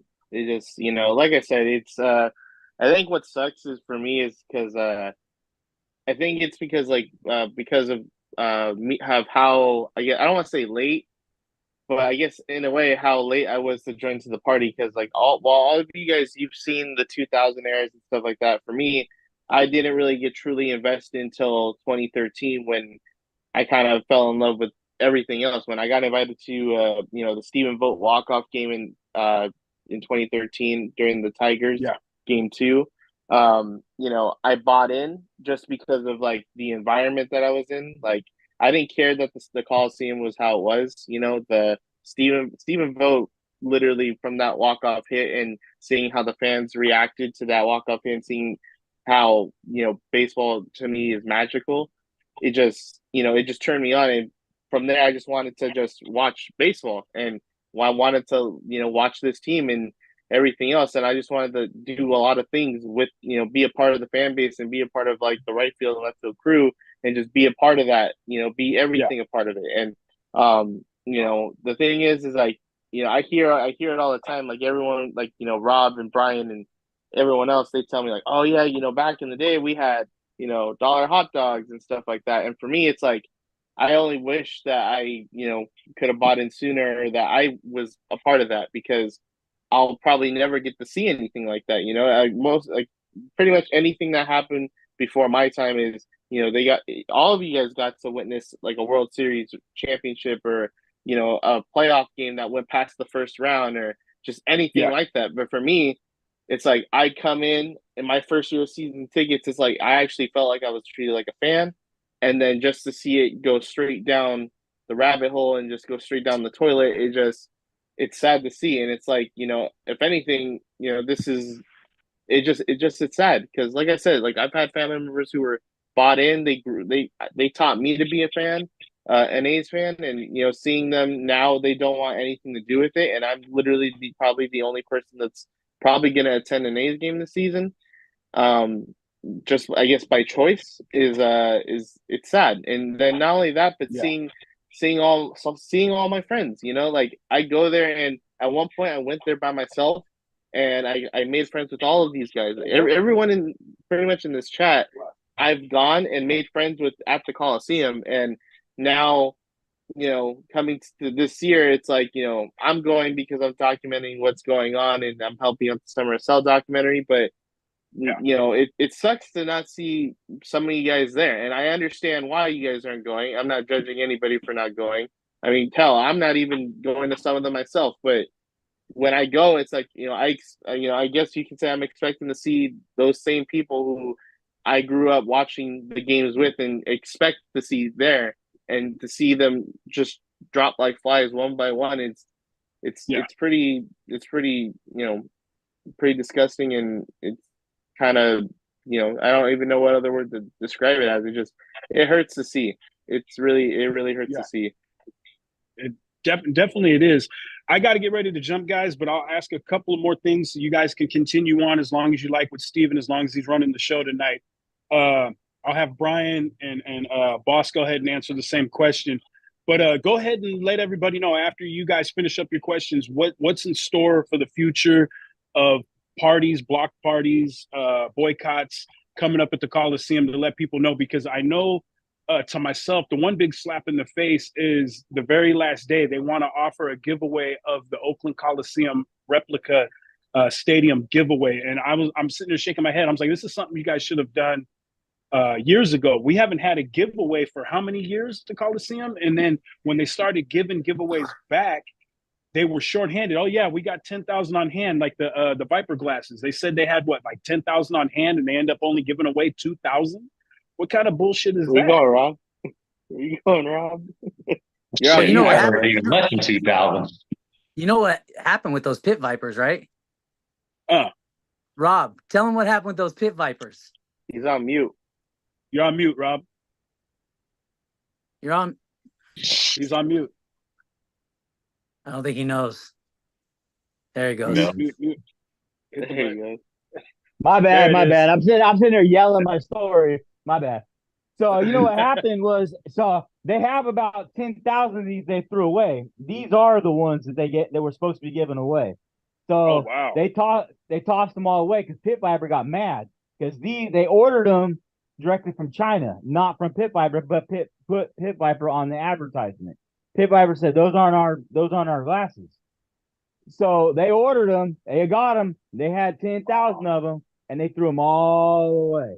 Oh, Except they Dang. got a box. They got a box. They had a box of them, and this is the ones that were supposed to be given away that The day. original, There's the original ones. there's no Pit Viper on it. There's nothing on it, and these are the ones that were supposed to be given away. So they had to go buy from Pit Viper glasses to give away. That's why they only had 1,000 or 800 or whatever they had to give away. They had to actually go buy from Pit Viper. They fucked that whole thing up, Insane. dude. Insane. Mm. Well, guys, I gotta jump. I gotta hit my why? shift at the Why you gotta lounge. jump? Well, shit. You invited us, and now you're leaving. That's I not gotta how get this into works, my. bro. Oh shit! What's up, man? What's up? You gotta stay this entire time, bro. What's so important? Shit, I wish I could, man. I start my shift in 4 minutes, man. That's all right. Oh, fuck. You can work through this. Man, I gotta get your also, money. I also have to jump. But hey, your question was what's in store? What's ahead? What's gonna Yeah, happen? what's so- ahead for Last Dive Bar and the Oakland 68s for the future and our last year at the Coliseum? So we got a schedule we're gonna add to the website. It's a long schedule. It'll have all the events, but then basically, I mean, it's a lot, right? So what we're gonna do is put the schedule out there so people can review it, see it, and stuff like that. But then the pretty much month by month, we'll add all the events that we're gonna have and stuff like that. But it's gonna be a combination of both in stadium, out of stadium type stuff, right? It's gonna be experiencing other things like the ports, the ballers, the roots, the soul. Yes. And so there's going to be events like that. And so, and we're going to have some protests coming up, right? So there's going to be a date. We got a meeting with the 68s on Thursday. And so I'm not going to reveal anything about that, but we got, let's just say we're going to be heading up north. Yep. 5-3, right? Oh, no, before that, we got a date. We're Before that, squeezing in okay. before that. So Okay. look for, it'll be 4/27. I don't want to go public with anything. Gotcha. Because we need 68s and Last Dive Bar need to do a few things before we go public with it. Gotcha. But Well, I would it'll love be to up stick north. with you guys. Gotcha. I'd love to stick with you guys. If you guys want to continue with Steven, you guys are welcome to. If you guys got to skate, I understand, but I got to get on the ship at the lounge, man. Because if I'm trying to get in here and help buy this place, I got to stick with it and stay on it, man. That's All right. right, But man. All right, man. guys, All right, I want to too, thank man. you guys for joining me, man. I want to thank you guys for joining me. Thank you for taking the time out in your day. Steven, thank you for allowing us to talk to the country, the world, about what's really going on here in Oakland, because not everybody knows. They get their little 10-second feed on their local news or ESPN, and that's it. They don't get the full head-on story that these gentlemen that I've brought on with me tonight to give you what's really going on out here in Oakland, California with the Oakland Athletics. That's right, and I know Gabe was posting this on Twitter as well, and this hit me too, because it's funny how you got the Sacramento Kings team and players are going, "Oh, welcome the Athletics of Sacramento," when yet your same organization years ago was this close to being taken away from Sacramento as well. Yeah. All right, guys, I thank you for joining me.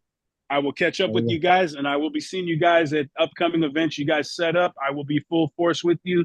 Like I said, Brian, Denny, Smoking the Bay, my cigar review channel. I would love to affiliate and hook up and connect with you guys. Let me know what you need me to do.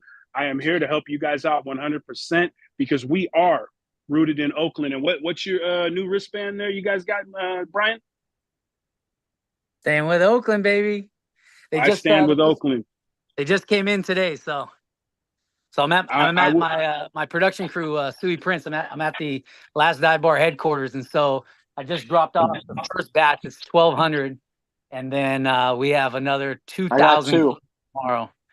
I got 2. Sweet. Yeah, so Sweet. it's in here. It's in there. Sweet, Here they brother. all are. Let's I'll go. be looking to make. And I'll this be is looking to why make we my love doing donation. these things, because you guys that come on here, this is why we love having There you it guys is. on, because you guys come on here and you don't hold nothing back. You give the honest, 110% gospel, the truth, what needs to be spoken, what needs to be heard around the world, because you guys deserve your team. You guys deserve a hell of a lot better than what the shit that you've been dealing with these two clowns, these two jackasses, and Cavill and Vischer. And it's a bunch of bullshit that you guys have gone through the last several years, having to suffer through these clowns, and it needs to end. Yep. All right, guys. Love you guys. Right. I'll be catching up with you guys, man. You guys have a good night. Later, Mike. Gentlemen, Guys. thank you very much for joining us. Yeah. Yeah. I'm about to shake too, guys. But you know, this message from Keith, who's my co-host. We just want to just thank everybody who support us. We've done this for 2 different decades. I've only been 1 decade, but to do something organic, we didn't jump into it to get rich or get famous. We just want to converse with A's fans and kind of just keep it a buck about the way we see things with the green and gold. Don't give Fisher any of your money. Support Summer Sale. Support the Last Dive Bar and the Open 68. And I'll be seeing you guys around. All right, man. You guys stay up. Stay strong. Always. Go. All right, boss. All right. And then also, same thing. I gotta go. I got another thing like this. So, but if you guys want to see what's going on here in Oakland, I say just subscribe to my YouTube channel and follow Last Dive Bar Oakland 68. It's gonna be a fun year. Fun year and also sad year at the same time. But we're gonna make more fun out of it. So, love you guys. I'll see you guys later. Thanks a lot, gentlemen. Bye, Slacker. Later. So it's down to 3. It's down to 3. 2, 3. It's been cool because Gabe's been going. I saw where he was on Twitter. He was posting he was at the WWE Raw show from California. I was like, hell yeah, dude. Yeah, dude. He's at all the wrestling shows. He's at all the indie circuits. He's at the local stuff. Dude, he's at Jello midget wrestling. I mean, he does it all. Hell yeah, even the midgets deserve some love in wrestling, baby. Bro, he's wild with it, dude. He's like the right field Will of wrestling. Yeah. Shit. I love it. Yeah, man. So cool. So is this gonna be posted on like YouTube and all that? Yes, it's happening right now live. Yes, it will be. It is being streamed live. Yep. So we are live, baby. All right. If you need any bobbleheads, 33 Customs, dude. 33 Customs right here. Yeah. Bro. So yeah, Rob right here, man. He's this is like I consider him like an extension of Last Dive Bar. Like he does so much stuff with us for us, and he's like our partner in crime. So actually, with the Stockton Ports, consider him a part of you guys. I mean, when I first heard about it, I always thought he was. So it was always. I know. I just bum along. Behind. Yeah. we actually at LDB signed an official sponsor partnership with the minor league affiliate of the Oakland A's, the Stockton Ports. And so we actually purchased the largest partnership they had available.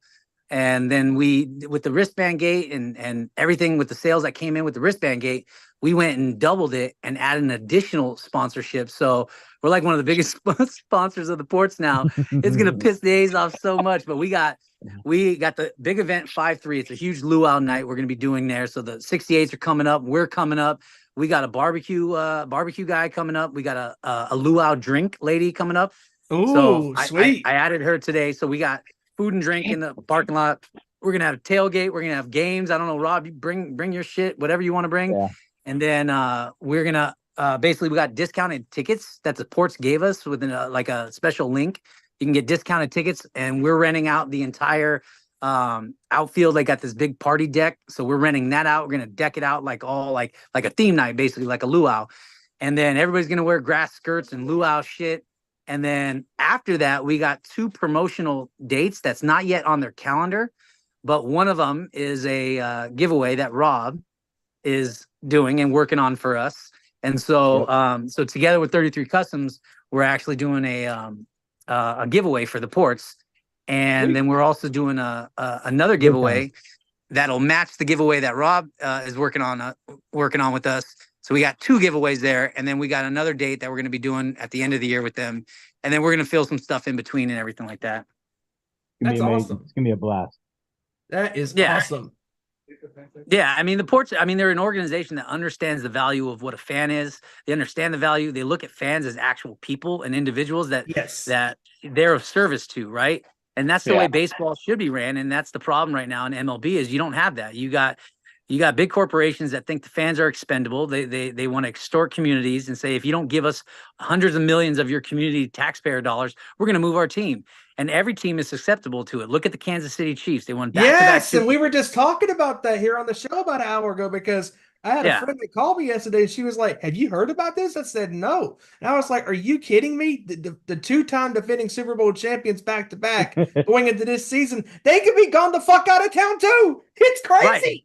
It's And so fucking nuts." keep this in mind. Civic pride is at an all-time high in Kansas City because they're fresh off 2014 World Series championship too, right? And so they have, and then the Chiefs started their massive run when Mahomes got there shortly after.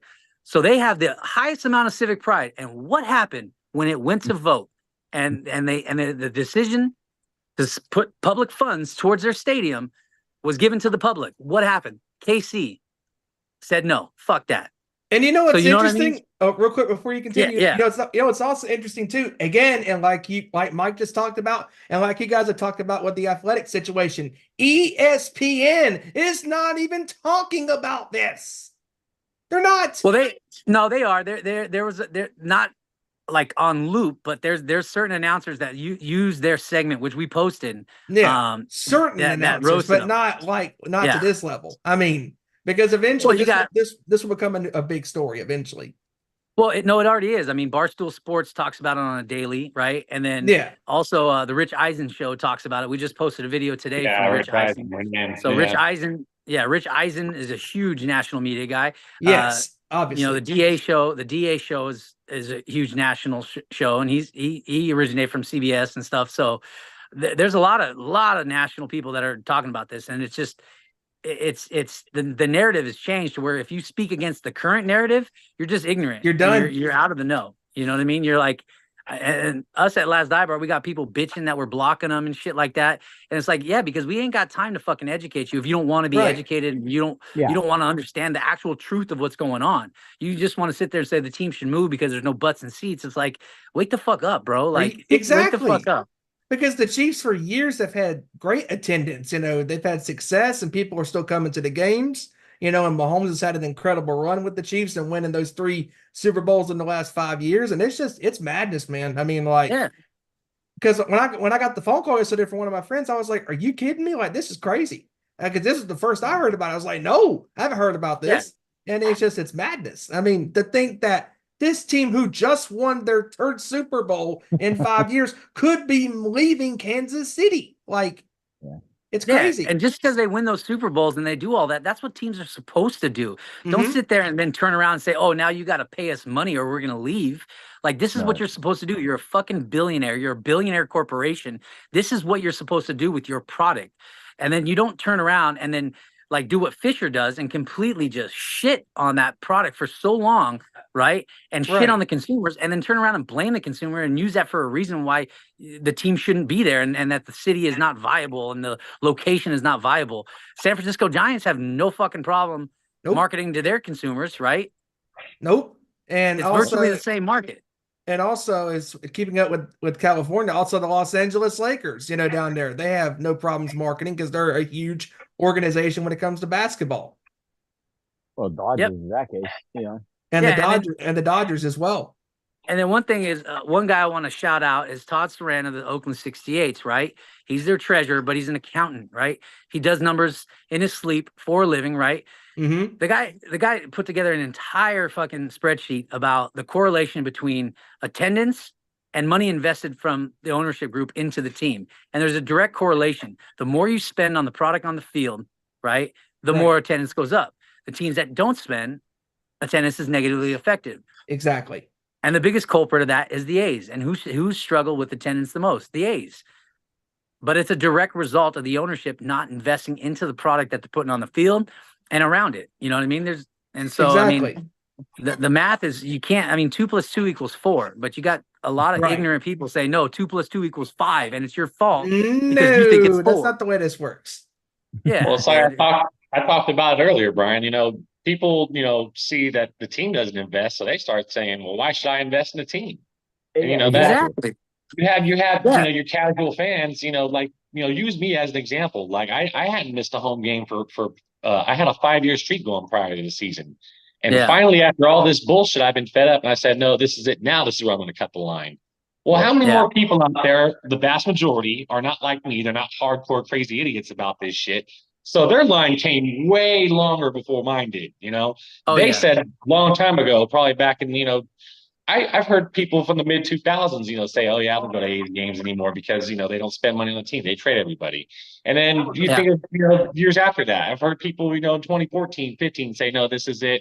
I get tired of how they tear down the team when they actually build a good team. They never actually invest in it. I'm tired of this shit. I'm not buying another ticket until Fisher is gone. And that was long before this whole Vegas fiasco. So, for people, you look at casual fans, their line came long ago, and you work your way up that kind of ladder or meter of fandom, so to speak. Yeah. And you see, certain people who, no matter how hardcore they are, eventually there's a point where they say, you know what? I can't give you my money, man, because it's too much. Yeah. Right, because if the owners quit investing, the product on the field, the fans are going to quit coming to the games and going to the concession stands and buying, everything, and supporting the team. Because, if the owners don't give a shit, why the hell should you? Exactly. Yeah. Exactly. It's hard. It's hard to even grow new fans. Like my kids, look at now my kids, now they lost interest in shit. You know what I mean? Like it stems to everything, not just grabbing the casual fan, but the new fans coming and this and that. It's generational now. Now it's all fucked up. And now you and you guys and the rest of the veterans out there, you're having to teach these young kids about what the hell's going on, and you're having to catch them up to speed, and it's crazy. To think. It's like Fisher and Cavill's mind go, oh, we can have anybody on the team. We can trade away any player. Doesn't matter if they're a superstar or if they're a role player. We can get anybody on the team. Boom, instant success. No, that's not the way this works. You have to have team chemistry on the field to have success. And that goes with any sport, basketball, hockey, baseball, you name it, football. You have to have chemistry in your sport, in your league of sports, to have success. If the owners put the players in place, and even if you lose a piece or two, as long as you keep building around your core players, the fans will keep buying into the product on the field. Yep. It's crazy. Exactly. And that's what the Giants did with Barry Bonds for so long. Like even because he retired, I think his last season was 2007. Even after the 2002 World Series run, and for a few years after that, with their new park, they weren't just riding on the success of, oh yeah, we have this beautiful ballpark. They were actually trying to invest in the team. Now there were some steps they made that might have been misguided, but at least you can always count on the Giants actually saying, hey, look, we got our superstar. This is our guy that we've invested in. Here are the guys we're going to invest in around him. And that's what fans want to see. And that's why for so long, and to this day, the Giants have always enjoyed decent attendance. And I know kind of in the past few years here, it's dwindled a little bit, but the fact is for so long, the Giants were knocking down $3 million a year. If you're a Major League Baseball team, no matter where you're at, you don't scoff at that. Nope. Mm-hmm. When you look at like the Yankees, for years who dominated off and on in the past several decades within the last 20th century, in the 50s and, the 60s, the 90s, you name it. When you have success, even going back to the 20s and 30s and 40s, when you constantly invest in a team, it doesn't matter what league it is. When you invest around the team and make it better, people will continue to show up and the numbers will continue to increase. Yeah, it's gonna be interesting to see this year and the years to come. Teams that aren't investing in the product on the field, what's the correlation going to be with attendance, right? Because I think now with the big thing there, yeah, exactly. I think people that sit there and go, "Oh, your guys' movement doesn't mean shit." It's like, no, it does, because you now have people. You got the Colorado Rockies, the fans making their own sell shirts. So you have now all these people doing almost exactly the same thing or trying to mimic what was done with Oakland, because look at how it's pushed the narrative. Look at on a national scale to where I think you have all these people that they're now their attention span is cut drastically, drastically in half, because they're just sick and tired of the bullshit. These are billionaire owners and corporations. They have no excuse not to be investing into their product. You know what I mean? Especially in doing so, you reap the rewards of that, and you just got all these lazy owners that just don't want to invest in the marketing and don't want to invest in the team. And fans, I think with the whole Summer of Sell movement, I think it's enlightened fans to sit there and go, I don't have to put up with this. Fuck that. Sell the team, motherfucker. Yeah, exactly. Because if you sell to an owner who gives a shit, and he does what he's set out to do, he'll do, people will show back up because they see the results on the field. They see the players that they're drafting, the people that they're scouting, people that are signing in the offseason, people that they see that the players, okay, they meant well. They signed this shortstopper, this pitcher, this, hitter, that's playing great, putting up great numbers. If they see that these owners care, they're going to keep showing up and talking about, about what's going to happen, for years to come. What the hell's going to happen also, to ask this to you guys, with the Chiefs? Because if they move out of Kansas City, what the hell's going to happen, years down the line? Because if the owners fuck up and they don't keep the core players around, especially Mahomes and Travis Kelce being the two offensive cornerstones, and Chris Jones on the defensive side of the ball, if they get rid of their star players, do you think? I think so. I think that fans will not show up unless something is developed. Yeah, for one, I don't think they ain't leaving Kansas City. They ain't No. leaving LA. No. They ain't leaving that. There's no way in hell. I mean, you'd have to be fucking stupid. And yeah, you would have NFL's to be different, really though. stupid. Yeah. Yeah, NFL is different though. You got less teams. You got one game a week. So I mean, everything in NFL is way more heightened than it is MLB, right? Right. Stories in MLB get lost from day to day because you got so many teams playing every single day. There's a new story every single day. So football, I don't think you can't get away with the type of shit you get away with in MLB and NFL. You just can't. It's NFL. It's the number one. It's the biggest dog, man. Yeah, it's the Superman of sports. It's national sport. I mean, honestly, actually, part of what you said alludes to a big point I've been talking about for a while. Is that, and it's part of MLB's own making. It's part of their problem, their own making when it comes to marketing and promoting their game. Is that the NFL is more nationally based, in their popularity. They try to market their game on a more national level. Whereas Major League Baseball is content to market it on a more regional level. Yep. And that's why we have certain guys in certain markets that other folks in other markets don't know about. I mean, the fact is that we got guys like Mike Trout and Mookie Betts. These guys should be popular as hell because these are some of the top stars in baseball. And some guys hardly even know about these two you guys. got Ohtani, who just signed that big ass contract in the offseason. And there's people that don't even know who the hell he is. I mean, yeah, it's sad because obviously Ohtani's the biggest superstar in baseball, and if you know a little bit about baseball, you know Ohtani. Yeah. Even for people who don't know baseball, back in the day, they would know some of the big baseball names. I'm pretty sure there's some people who don't give a shit about baseball who don't know the name Shohei Ohtani, and I'm sure there are plenty out there who do. But the fact is, it's not like the old days of baseball. Is that football is king right now. It's always going to be king, and part of that problem is MLB's own making.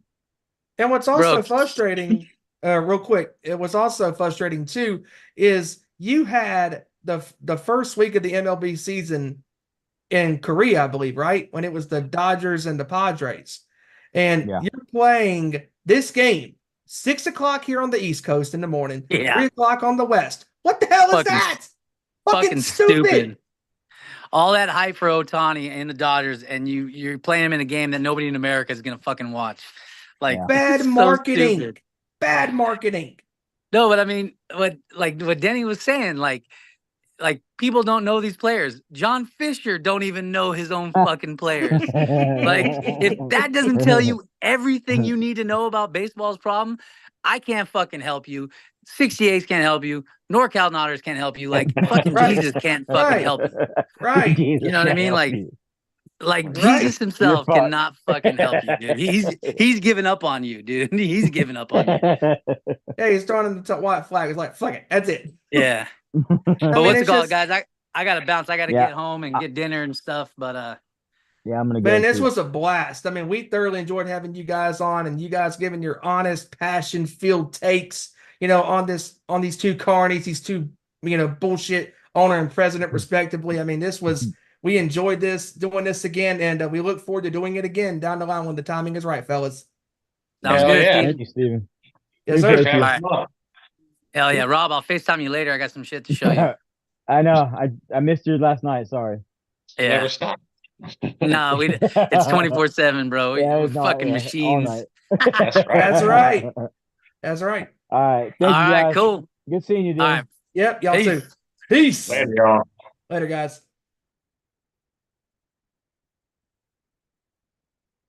All right, and ladies and gentlemen, whew, what an action-packed show tonight it has been.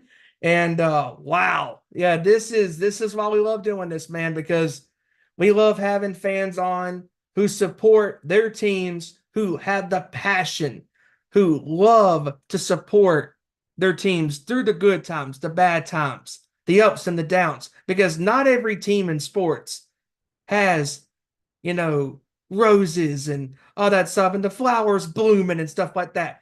Every team goes through ups and downs. And like we have said tonight here on this show, as long as the owners, as long as the presidents continue to invest into your organizations and they give a shit, you will have success. As long as you draft, as long as you get the right signings in the offseason, whatever sport it is, as long as you give a damn about your team, as long as you care about the results on the field, people will continue to show up. And hearing about this Kansas City Chiefs story last night, actually, from my friend on the phone, Tara, I'm still shocked about hearing about that. And thank you for telling me about that, because this caught me off guard and I had to look it up. And it's crazy to think that the Kansas City Chiefs, maybe down the line, they could be moving away from Kansas City. And it is insane, all the success that they have had within the last 6-7 years of going to multiple Super Bowls, multiple championship games, and to do what they have done in the last 7 seasons. Who knows? Down the line, maybe this team could be out of KC. And just it's crazy. It's absolutely crazy. I mean, what a show tonight. This is why we love doing these things. And I will get with Mike to post everybody's Twitter handles and social media handles on our description here on the video. And this has been awesome. And what a great show tonight. And I love doing this every single week with my boys, and hate that Ezra couldn't be on here tonight. Wasn't feeling good. And we hope that our boy Kevin Rory will be back on here sometime soon. We had a good time with him a few weeks ago when he was on for the first hour, giving his thoughts on the NFL offseason and the free agency and all the madness with that. The NFL draft is later on this month on the 25th to the 26th and 27th in Detroit. That should be rather interesting. And this was a lot of fun. And so glad that Mike was able to get these guys on here tonight to get their honest opinions, their honest takes, and preaching the truth, preaching the gospel of the bullshit that is happening within Oakland, within California, within the ownership with Dave Cavill, with John Fisher. Hashtag sell the team. Sell the damn team. It needs to happen. A miracle needs to happen. And the thing that still wraps around my head, talking about this stuff from Thursday, when this news broke on Thursday, and you had the Sacramento Kings on their Twitter page posting saying, "Oh, welcome the Athletics to Sacramento starting in 2025." Dude, they're only going to be there for 3 freaking seasons. They're not there full time. They're not going to be there forever or until they got moved. No, they're going to be there for 3 years. And it's a shame that the ownerships, first with the Raiders and now with the Athletics, years ago, you could have had a stadium built for both the Raiders and for the Athletics. But what did ownership do for the Raiders and for the Athletics? Nothing. Absolutely nothing. And it's a shame. And it just goes to show you, if you don't cooperate with owners and do what they say, they will screw you over in the long run. And just unbelievable. Unbelievable. And I want to thank Mike and everybody for joining us here tonight. This was a blast. I love the passion. I love the energy. I love the honest takes. And tonight, what you got was honesty, passion. Again, I can't think of any other words to describe what you got tonight. What you got was the full-fledged story, the full-fledged truth on what's going on in the ins and the outs in Oakland, California, and the big corporations like ESPN who are not doing full-fledged coverage like we have done these two times on June 6th last year and tonight, April the 9th, 2024. The passion, the wanting, the craving to keep this team in Oakland. It needs to happen. It better happen. And it's like I said, who the hell wants to go and sit in a stadium in Vegas in that dry heat and be hot as hell, 110 degrees, 115, 120, whatever. Nobody wants to go out there in Vegas and deal with that horrible traffic just to go to a baseball game with these two corruptive owners, a president, an owner who flat out lied to the Oakland fan base saying that, oh, we are here to stay in Oakland. We are here to stay. We're going to keep the A's in Oakland. And all you did, Fisher and Cabell, was slap this fan base that has been with you through the good times and the bad times. All the fans, it didn't matter if you were any race, any color, any religion, any beliefs, non-beliefs, beliefs, backgrounds. We all are different. But when it comes to sports, that is one of the few things that unites our fandom. And tonight, the passion came out tonight. And I'm grateful that this was broadcasted live. And with that being said, folks, I'm going to get my final thoughts. I want to thank Joey for joining us tonight. I want to thank Mike, Gabe, Rob, Brian, Boss, Dennis, all you guys, Boss, everybody that joined tonight. This was awesome. And you can follow Our Nation Sports Show on Twitter at Owen_Sports Show, Facebook.com/Our Nation Sports Show, and where we are live on YouTube every Tuesday, 7 p.m. Eastern, 6 Central, 4 p.m. Pacific, YouTube.com/Our Nation Sports Show. And also don't forget to follow the Nation's Corner on Twitter at Nation's Corner, Facebook.com/Nation's Corner, and on YouTube, where they are live, 7 p.m. Eastern, 6 Central, 4 p.m. Pacific time, YouTube.com/The Nation's Corner. Don't forget to check out the guys and gal this Saturday as they recap all of the ins and the outs of WrestleMania 40 from Philadelphia, Pennsylvania. And to everybody out there that went to the Busted Open party at the ECW Arena and all the surrounding events over the weekend, and even those that went to WrestleMania, shout outs to Steve, my buddy Steve, and for him and his daughter being there to witness Cody Rhodes win the WWE Championship against Roman Reigns in the main event and witness that great card on night 2. I thought overall both nights were great for the most part. Night 1 was good, but night 2 was even better. Night 2, there was not a single bad match on that card. Every match from McIntyre and Rollins all the way to the main event on night 2 delivered. And on night 1, I loved Rhea and Becky. Loved the ladder match, the tag title match for both the Raw and SmackDown belts. I loved Gunther and Sami Zayn. And I also loved the tag match between Rock, Roman, Seth, and Cody Rhodes. And that was a great 44-minute match that went literally everywhere in the stadium. And glad everybody had a great time this weekend in Philadelphia, and glad everybody got home safe and sound. And once again, thank you to Mike. Thank you to Dennis. Thank you to Brian. Thank you to Rob, to Gabe, and the boss for joining us here tonight. Thank you to Joey.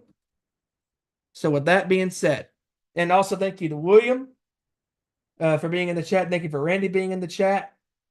Thank you for one of my friends, Eddie Brown, tuning in tonight. Thank you to everybody who is tuned in tonight. And also can't forget, thank you to Tony Justice. Thank you to Mongrovian Mike for joining in the chat tonight as well. and this was a blast. So again, with that being said, for Ezra Vickery, for Kevin Rory, for Joseph Thornton, for Randy Gyron, for Hijacker Mike, for Gabe, for Brian, for Rob, Dennis, Boss, thank you guys for an awesome show tonight. I have been your host for this evening, Stephen Wyand, and we will see you next week. Same time, same channel, 7 p.m. Eastern, 6 Central, 4 p.m. Pacific time, as we recap the ins and the outs of the world of sports. Take care, everybody. Enjoy the sports as the NBA playoffs is drawing near. Hope everybody enjoys the rest of their week watching wrestling, watching sports, all of that fine stuff. Take care, everybody. Have a great weekend this weekend, and we'll see you next week. Peace. Turn me up.